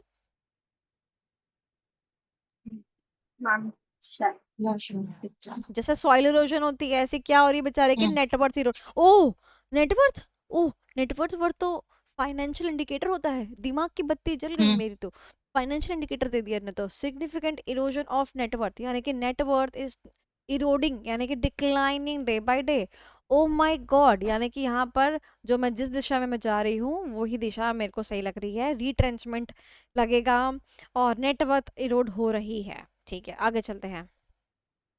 What strategic options should the management consider addressing the company's current situation? ओ, इसने हमसे क्या पूछ लिया? भैया ऑप्शन बता दो। तो बेटा रीट्रेंचमेंट करना चाहिए उसको। रीट्रेंचमेंट का मतलब क्या होता है, पता है आपको? अब रीट्रेंचमेंट में पहला पहला स्टेप क्या होता है? Turn around. और दूसरा स्टेप क्या होता है? डाइवेस्टमेंट। तो पहले उसको बोलेंगे भाई टर्न अराउंड कर ले, टर्न अराउंड नहीं हुआ, डाइवेस्टमेंट कर लियो, उससे भी कुछ नहीं हुआ तो क्या कर लियो? लिक्विडेशन। ये बात मुझे पता है कैसे पता चली? इस एक शब्द से, ऑप्शंस। अगर खाली ऑप्शन होता ना तो वो डायरेक्ट पूछता कि भाई बताओ क्या ऑप्शन है उसके पास। इसने क्या बोला? ऑप्शंस बता दो। ऑप्शंस जब पूछा ही यही है कि एक से ज्यादा बता दो, तो मैं भी बता दूंगी एक से ज्यादा ऑप्शंस। पहला तो एक काम का टर्न अराउंड लगा ले, वो नहीं लगता है तो क्या डाइवेस्टमेंट लगा ले, और वो नहीं लगता है तो फिर लिक्विडेशन लगा लियो। बोलो हाँ कि ना। कौन सा वर्ड मुझसे मुझे मालूम पड़ा? ऑप्शंस।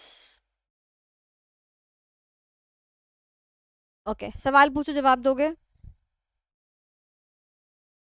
ये क्वेश्चन को डायरेक्ट क्वेश्चन मान के चलोगे कि case study?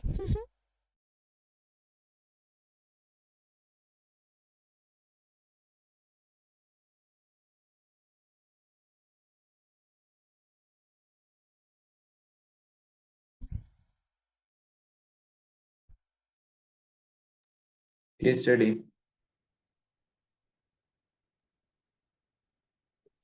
Direct no. 2 number के लिए सब लिख दूं?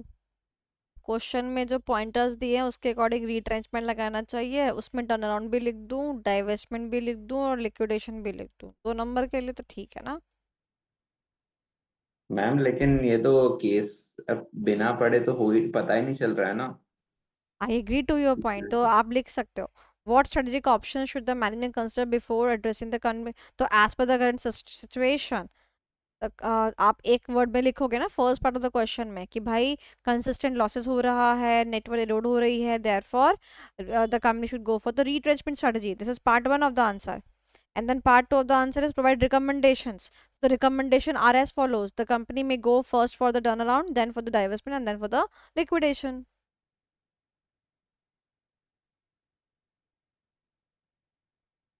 चले आगे। Yes ma'am. चलो भाई 32वां क्वेश्चन। अभी ऐसा हवा में नहीं लग रहा है क्वेश्चन कि यार हवा में ही हो रहा है क्वेश्चन, कुछ बचा ही नहीं है, ऐसा तो नहीं लग रहा? लग रहा है? चलो आगे पढ़ते हैं, क्या लिखा हुआ है। Identify the strategy being followed by Swift insurance. तो स्विफ्ट इंश्योरेंस क्या होगी बेटा? Company with its advantages. तो स्ट्रेटजी का नाम बताना है और उसके एडवांटेजेस देने हैं, ठीक है? चलो फिर पूर्वांशी पढ़ो। Yes. Swift Insurance is a company engaged in the business of providing medical insurance, maintaining a market share of 25 to 30% in last 5 years. Recently, the company decided to enter into the business of auto insurance. एक second, मैंने ही decide किया कि मैं दूसरे business में enter करूंगी। दूसरे business में एंटर करते ही बताओ स्टेबिलिटी, एक्सपेंशन, रिट्रेंचमेंट या कॉम्बिनेशन? एक्सपेंशन। एक्सपेंशन। एक्सपेंशन में दूसरी कोई कंपनी है या मैं ही एंटर कर रही हूँ? हम इंटरनली होगा। दूसरी कोई नहीं है, यानी मैं ही हूँ इंटरनल। तो हम्म। ये वाली बात समझ में आ रही है। अब मैं क्या करती थी? Medical insurance. मैं किस में एंटर कर रही हूँ? auto insurance. Auto auto insurance में। इंश्योरेंस। क्या यहाँ पर आप कुछ देख पा रहे हैं? क्या कंपनी अभी भी इंश्योरेंस ही कर रही है? पहले मेडिकल करती थी, अब क्या कर रही है? अरे ऑटो। बोलो। बेसिकली अगर मैं आपको बोलना चाहूँ तो इंश्योरेंस 3 प्रकार के होते हैं ना। जनरल इंश्योरेंस जो आपका होता है, लाइफ इंश्योरेंस, मरीन इंश्योरेंस। तो जो ये मेडिकल इंश्योरेंस है, जो ये ऑटो इंश्योरेंस है तो सब एक ही खेत की मूली ही। बोलो हाँ कि ना? It is just that the हल्का सा type is different, isn't it? तो अब आप मुझे बताओ, इंश्योरेंस ही कर रही थी मेडिकल इंश्योरेंस, और अब वो क्या कर रही है? ऑटो इंश्योरेंस कर रही है। अब आगे वर्ड देखो क्या लिखा है, by having foreign collaboration। मैं अभी इस वर्ड को माइनस कर देती हूँ, अभी मैं इसकी बात नहीं कर रही, ठीक है? तो चलो बच्चों अब ये बताओ कि इस इंस्टेंस के हिसाब से कौन सा स्ट्रेटजी है। अपन कहाँ तक पहुंच गए थे? Expansion. एक्सपेंशन तक पहुंच गए थे। इंटेंसिफिकेशन का रास्ता छोड़ो, डाइवर्सिफिकेशन का रास्ता पकड़ते हैं। डाइवर्सिफिकेशन में अब मुझे बताओ, हम सेम बिजनेस में ऑलमोस्ट जा रहे हैं, सिमिलर में जा रहे हैं कि अलग दूसरे बिजनेस में जा रहे हैं? उसमें जा रहे तो कौन सा इंश्योरेंस का ही बिजनेस था, इंश्योरेंस के बिजनेस में ही जा रहे हैं। तो कौन सा बिजनेस हुआ? ये कॉन्सेंट्रिक हुआ, सॉरी कौन सा हुआ? कॉन्सेंट्रिक हुआ। ठीक है, एडवांटेजेस बता देंगे, हाँ भी बता देंगे, कोई दिक्कत की बात तो नहीं है, ठीक है, नहीं। यहाँ तक डन। अब जो ये प्रॉब्लम आई, ये जो मैंने आपको ब्लैक करके दिया है, क्या लिखा है इसने, बाय हैविंग फॉरेन कोलैबोरेशन, यानी कि वो जो ऑटो इंश्योरेंस के बिजनेस में एंटर हुआ, वो कैसे एंटर हुआ, एक फॉरेन कोलैबोरेशन के साथ एंटर हुआ। कोलैबोरेशन आप समझते हैं, फॉरेन आप समझते हैं, तो आप मुझे बता सकते हैं क्या इस शब्द से कोई डिफरेंस पड़ रहा है क्या? Strategic alliance. Might be, yes, there is a collaboration. Collaboration का मतलब तो यही होता है कि कोई दूसरा व्यक्ति, सॉरी कंपनी या दूसरा व्यक्ति, कोलैब, अलायंस, और वो कोलैबोरेशन फॉरेन की है। Agree to your point. तो अलायंस की बू आ रही है क्या? हाँ आ आ रही रही है, है। आ रही है। अब यहाँ पर मैं आपसे बोलना चाहती हूँ, अलायंस की बू तो आ रही है यहाँ पर, क्या कोई दूसरी कंपनी फॉरेन कोलैबोरेशन का नाम दिया हुआ है, किसके साथ किया है? नहीं, नहीं दिया वो। नहीं दिया हुआ। उसने क्या बोला, दोबारा से इस लाइन को पढ़ो, recently the company decide to enter into a business. क्या मैं खुद ही उस बिजनेस में एंटर कर रही हूँ, या सामने वाली कंपनी और मैं मिलके एंटर कर रही हूँ? उस लाइन को दोबारा पढ़ो, recently the company decided to enter into the business by company कर हैविंग रही है। By having some help. ये लाइन है कि मैं एंटर कर रही हूं किसी की हेल्प लेकर, या ये लिखा है वो और मैं साथ में ये काम लेकर आ रहे हैं? किसी की हेल्प लेकर एंटर हाँ, करना। किसी की हेल्प लेकर। हम्म, हेल्प तो किसी की भी ले सकते हैं, इजंट इट? मैं अब कल को मम्मी की हेल्प हम्म, ले लूं तो कोलैबोरेशन हो जाएगा क्या? समझे मेरी बात? नहीं। तो दो लाइन में डिफरेंस समझे। मैं क्या कर रही हूँ हम्म, बेटा, ध्यान से देखो, the company does to enter into the business, company ही एंटर कर रही है मेरे प्यारे बच्चों, कंपनी ही एंटर कर रही है। ऐसा नहीं लिखा है कि वो और मैं मिलके साथ में आए फिर हम एंटर कर रहे हैं। समझ में आया? इस स्टेटमेंट को अगर मैं चेंज कर दूं ना, और फिर मैं बोलूँ कि वो जो फॉरेन कोलैबोरेशन था, जिसका भी जो वो नाम देते नहीं देते, बट हम ये लिखते हैं कि ये दोनों मिलकर साथ में आगे बढ़ रहे हैं, तो अलायंस होता ना। अलायंस ऐसा थोड़ी ना होता किसी की हेल्प ले लिया अलायंस हो गया। बोलो हाँ कि ना? क्लियर हुआ पूर्वांशी? मजा आया पढ़ के? तरुण, हम्म। अभी समझ में आया अलायंस क्यों नहीं है? Good question. चलो, तो this is a case study.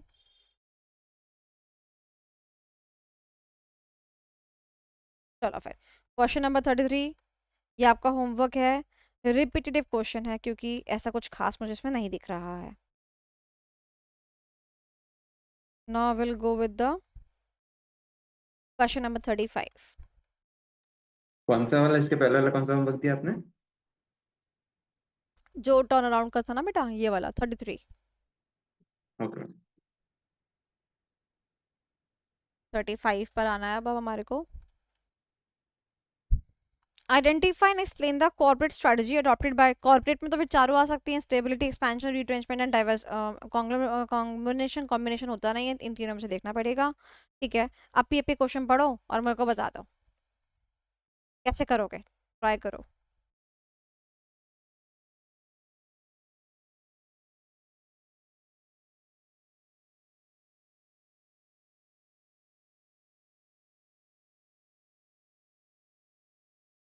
Shri Krishna Govind हे नाथ नारायण।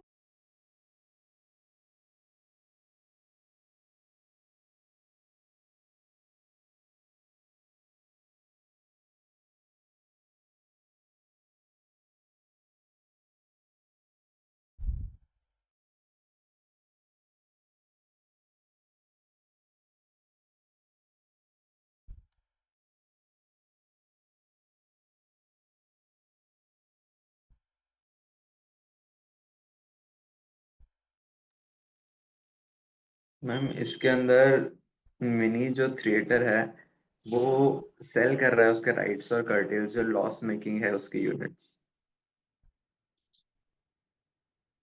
तो सारा सेल कर रहा है या आपने पार्ट ऑफ को सेल कर रहा है?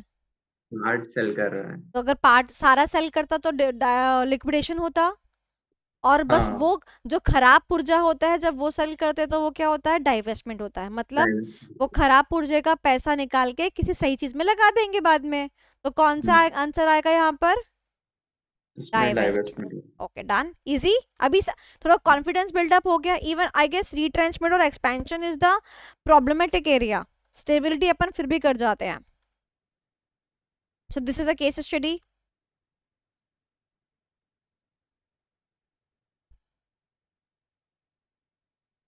वस्त्रलोक, one of the favourite questions of ICAI। Identify and explain the strategy adopted by top management. Top management कौन सी स्ट्रेटजी अपनाता है? Corporate level strategy. तो कौन सी होगी? Stability, expansion, retrenchment, combination. Combination होते नहीं है बाकी तीन। तो पूर्वांशी रीड करेगी और फिर उसके बाद हम डिसाइड करेंगे कौन सी स्ट्रेटजी ये लिखनी है। Vastralok Limited was started as a textile company to manufacture clothes. तो तरुण, Currently, इस they are कंपनी ने क्या शुरू किया था बनाना? इन्होंने मैन्युफैक्चरिंग क्लोथ। टेक्सटाइल कंपनी थी, मैन्युफैक्चरिंग क्लोथ करना हाँ। शुरू किया। You are gonna solve the question. Okay Tarun, yes Purvanshi, go on. currently they are in the manufacturing of silk cloth. अभी क्या बनाते हैं तरुण? Silk clothes. सिल्क वाला कपड़ा बनाते हैं, ठीक है। उसके बाद क्या हुआ पूर्वांशी? The top management desires to expand the business in the cloth manufacturing. Okay, mic drop. पहले बता दिया, रिट्रेंचमेंट, एक्सपेंशन और स्टेबिलिटी में से क्या लगाया इन्होंने? एक्सपेंशन लगाया है। तो एक्सपेंशन का वो चार्ट जो है वो दिमाग में आ जाना चाहिए। टन टन टन टन टन आ गया दिमाग में। ओके, तो सबसे पहले देखना रास्ता इंटरनल है या एक्सटर्नल है। एक्सटर्नल में क्या देखते हैं, कोई दूसरी कंपनी है या नहीं है। दूसरी कंपनी नहीं होती तो इंटरनल ही रास्ता माना जाता है। ओके, चलते हैं आगे। To expand, they decided to purchase more machines to manufacture cotton cloth. Oh, they decide to purchase, machine purchase करिए। क्या परचेज करिए तरुण? मशीन परचेस करे तो मशीन इंटरनल हो जाएगा। परचेज करी है ताकि क्या कर सके? To manufacture the cotton cloth. तो अभी क्या बनाते थे? Silk cloth. अभी क्या करी है? मशीन परचेज करी है तो क्या बना सके? कॉटन कॉटन क्लॉथ बना सके। ओके, हम्म, सो एक्सपेंशन के रास्ते के हिसाब से तुम मुझे बताओगे क्या कोई बाहर वाली है? नहीं। नहीं। तो घर वाली में यानी इंटरनल में जो अपना रास्ता है वो क्या है? या तो इंटेंसिफिकेशन या तो डाइवर्सिफिकेशन। इंटेंसिफिकेशन के ऊपर क्वेश्चन नहीं आएगा। डाइवर्सिफिकेशन में दो रास्ते हैं, कॉन्सेंट्रिक और कॉन्ग्लोमरेट। इनोवेशन की बात तो हम करते ही नहीं है केस स्टडी सॉल्व करते वक्त। तो मुझे बताओ कि कॉन्सेंट्रिक है या कॉन्ग्लोमरेट है और क्यों है? क्योंकि रिलेटेड बिजनेस है ना। क्यों? अपन इन्होंने तो मशीन परचेज करी है, इनके पास तो था ही नहीं। मैम मशीन परचेस करिए लेकिन बट सिल्क क्लॉथ से कॉटन क्लॉथ्स बना रहे ना अपन। कोई सिल्क क्लॉथ से दूसरी बैग थोड़ी बना रहे, एग्जांपल। बात तो सही दूसरी है, बिल्कुल सही है। तो आप क्या लिखोगे? The business is related to each other by PTM, process, technology या फिर मार्केटिंग। इन तीनों में से किसी एक से भी रिलेट करता है तो it comes in the category of concentric diversification. तो यहाँ भले ही हम मशीन दूसरी लेकर आ रहे हैं, यानी कि the process might be different, technology might be different, but marketing might be same because हम दोनों क्लॉथ ही बना रहे हैं। Done done done done.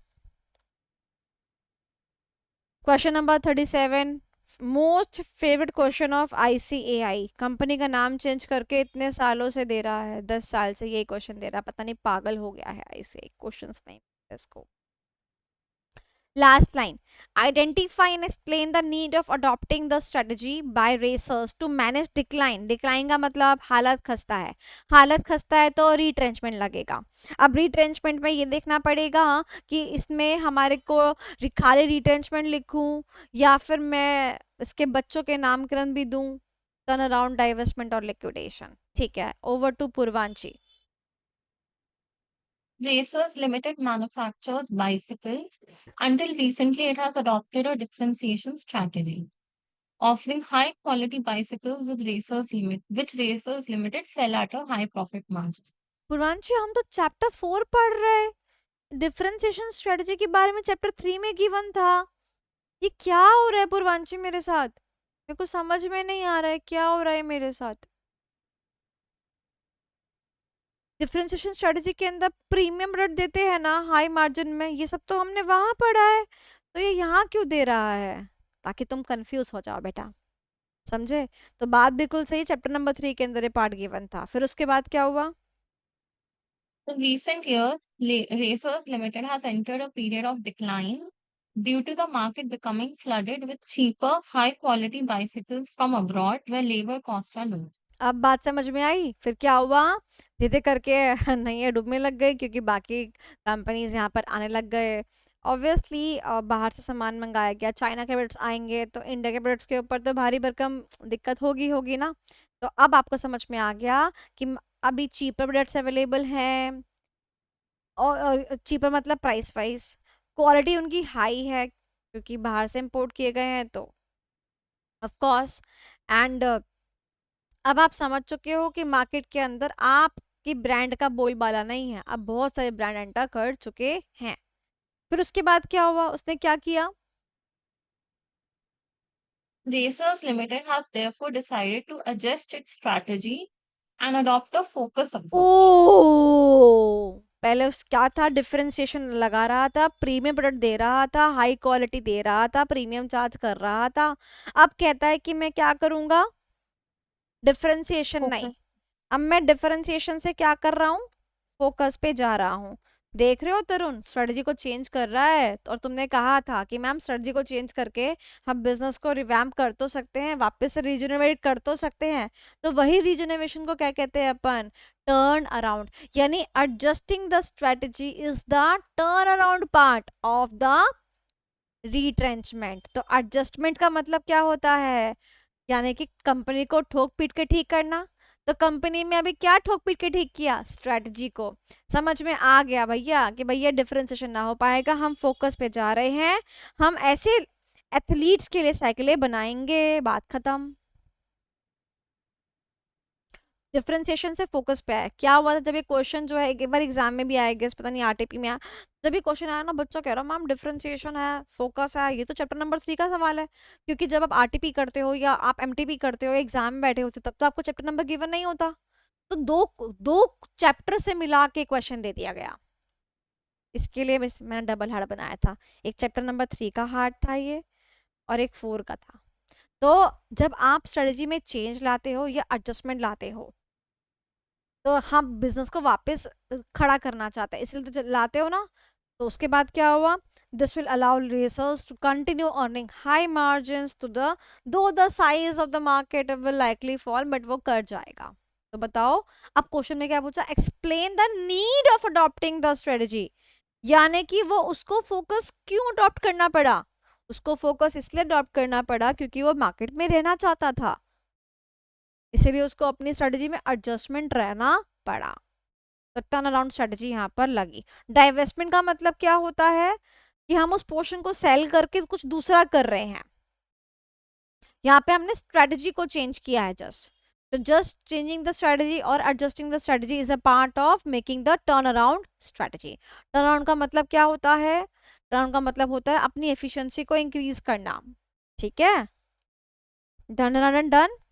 तो चलो फिर आज के लिए इतना ही काफ़ी है। और लास्ट क्वेश्चन एक होमवर्क दे देती हूँ आपको। Question number 38, redefinition of the business is involve in both expansion and retrenchment. इसके इंग्लिश तो हिंदी करना जरा, कोई कर सकता है तो? रीडेफिनेशन का मतलब कहता है बिजनेस को रीडिफाइन किया जाता है, एक नए तरीके से लाया जाता है, चाहे वो एक्सपेंशन हो चाहे वो रिट्रेंचमेंट हो। हाँ बात तो ठीक है, हाउएवर मेथड जो है दोनों का क्या है बेटा जी? डिफरेंट है। बिल्कुल सही बात है, एक्सपेंशन में हम एक स्टेप आगे लेते हैं और रिट्रेंचमेंट में हम एक स्टेप पीछे लेते हैं। तो बेसिकली यहाँ पर क्या आना है? It is asking the difference between expansion and retrenchment. क्या पूछ रहा है ये? Difference between expansion and retrenchment. तो एक्सपेंशन कब करते हैं? जब कंपनी ग्रो करना चाहती है, एनवायरनमेंट की कंडीशन अच्छी होती है। रिट्रेंचमेंट कब करते हैं? जब लॉसेस होते हैं, अनकम्पिटिटिव मार्केट होता है, एडवर्स सिचुएशन होती है। एक्सपेंशन के अंदर हम न्यू प्रोडक्ट लाइन के अंदर एंटर करते हैं which may be related and unrelated, whereas in retrenchment we try to adjust with coming up a new product, or we just try to sell off any part of our business in order to continue. ये expansion कब किया जाता है? जब company के पास अच्छे खासे investment के पैसे होते हैं, उसकी हालत अच्छी होती है। रिट्रेंचमेंट में कंपनी की हालत अच्छी नहीं होती है। कितने सारे पॉइंट्स बता दिए मैंने आपको। तो basically what you have to write, you have to go with the difference between. तो आप क्या लिखोगे कि हाँ रीडेफिनेशन दोनों में होता है। रीडेफिनेशन का मतलब पता क्या होता है? रीडेफिनेशन की जगह आपको एग्जाम में वर्ड रीस्ट्रक्चरिंग भी मिल सकता है। देखो रीस्ट्रक्चरिंग का मतलब क्या है, जैसे अच्छा मेरे को बोलना नहीं चाहिए बट आप समझो, जैसे मान लो फैमिली के लोग होते हैं, मान लो एक फैमिली है, अब फैमिली में एक मेंबर की डेथ हो जाती है, तो क्या फैमिली रीस्ट्रक्चर नहीं हुई ना, प्लस माइनस हुआ ना, है ना, रीडेफिनेशन हुआ ना, दोबारा से फैमिली डिफाइन हुई ना। अगर एक फैमिली में मेंबर ऐड होता है, एक्सपेंशन हुआ ना, तो क्या अभी भी डिफिनेशन नहीं हुआ ना, रीस्ट्रक्चरिंग हुई ना। तो फैमिली मेंबर के प्लस होने में, फैमिली मेंबर के माइनस होने में, सिमिलरली बिजनेस के प्लस होने में, बिजनेस के माइनस होने में, इट इन्वॉल्व्स रीस्ट्रक्चरिंग। तो ये वर्ड रीडेफिनेशन मिल सकता है आपको, ये वर्ड रीस्ट्रक्चरिंग मिल सकता है आपको। दोनों में रीस्ट्रक्चरिंग होती है बट डिफरेंट काइंड की रीस्ट्रक्चरिंग होती है। Done. So we are done with almost very good questions in this particular chapter. ठीक है, तो आपने जो है, जो होमवर्क मैंने आपको दिया है, आप एटलीस्ट उसको, उन क्वेश्चंस को राइट कर लेंगे तो बहुत हो जाएगा, कोई दिक्कत की बात नहीं है। रिपीटेटिव क्वेश्चंस को अवॉइड करें लिखना, जैसे कि टर्न अराउंड के इंडिकेटर्स वगैरह आप 4 बार ही क्यों लिखोगे भाई? एक बार ही लिख लिया, एक क्वेश्चन लिख लिया, बात बहुत है। ठीक है, अभी टाइम भी नहीं है इतना कि आप ज़्यादा क्वेश्चन करो। सो टुडे आज के लिए इतना काफ़ी है। आई गेस हमने काफ़ी क्वेश्चंस करे हैं, आपका कॉन्फिडेंस काफ़ी बूस्ट हो गया है। तो आज की क्लास का कोई डाउट है किसी को एकेडमिक? हाँ मैम ये वाला जो क्वेश्चन है इसके अंदर डिफरेंस बिटवीन के फॉर्मेट में ही लिखना है ना, बेसिस करके। और हाँ, बट क्योंकि उसने स्टार्टिंग में खुद भी सीधा मुंह बात नहीं करी, तो हम भी सीधे मुंह बात नहीं करेंगे। हम भी पहले लिखेंगे कि हाँ डेफिनेशन जो होती है बिजनेस की वो दोनों में होती है, एक्सपेंशन में भी होती है और रिट्रेंचमेंट में भी होती है। हाउएवर उनका मेथड जो होता है वो कम्प्लीटली अलग अलग होता है। उसके अगर बाद इसमें फिर आप बेसिस लिखोगे कि, उसके बाद आप लिखोगे the execution is as follows, the difference between is as follows, फिर आप शायद तो टेबल बना के लिख दोगे। और जब आप टेबल नहीं बन रहे हो एग्जाम में, आपको जल्दी जल्दी काम करना हो, टेबल नहीं बन रहा हो, क्योंकि टेबल बनने का मतलब आपको बेसिस भी बनाना पड़ेगा। अगर आपको नहीं बन रहा हो तो फिर आप एक पैराग्राफ एक्सपेंशन पे लिख दो, एक पैराग्राफ रिट्रेंचमेंट पे लिख दो, कीवर्ड्स को अंडरलाइन कर लो। ओके ठीक मैम। ठीक है, डन। चलो, पूर्वांशी ने अपना होमवर्क भेजा है, एक बार उसका होमवर्क देख लेते हैं। मैम एक छोटा सा डाउट है बस। हाँ बोलो। मैम जैसे जो हमने क्वेश्चन 35 पढ़ा था अभी, तो 35, उसमें जैसे ओके, हाँ उसमें जैसे सिर्फ लिखा है कि identify and explain the corporate strategy, मतलब अडॉप्टेड बाय द लीडरशिप। तो हम रिट्रेंचमेंट भी लिख सकते हैं मतलब, क्योंकि उसने टाइप ऑफ बिल्कुल रिट्रेंचमेंट। बोल सकते हैं, बट मैं आपको एक बात बोलती हूँ, ध्यान से सुनना। जब वो आपको बिल्कुल स्पेसिफिक बता रहा है कि भाई हम थोड़ा सा ही पार्ट जो है खत्म कर रहे हैं, तो जब कोई बंदा आपको स्पेसिफिकली बता रहा है, तो फिर अगर आप तब भी उसको आइडेंटिफाई नहीं कर पा रहे हो, तो फिर आपके मार्क्स वहाँ पर थोड़े से कट सकते हैं। ज़्यादा नहीं कटेंगे बट थोड़े से आपके मार्क्स कट सकते हैं, क्योंकि वो आपको हिंट दे रहा है पूरी पूरी।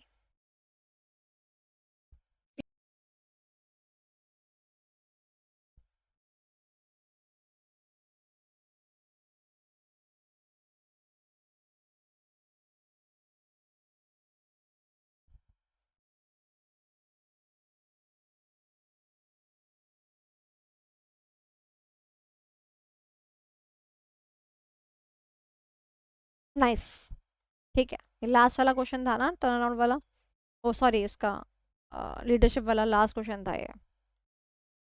ठीक है, good good job Purvanshi. Any other student जिसका होमवर्क चेक करना है? ओके चलो, so let's end up the class.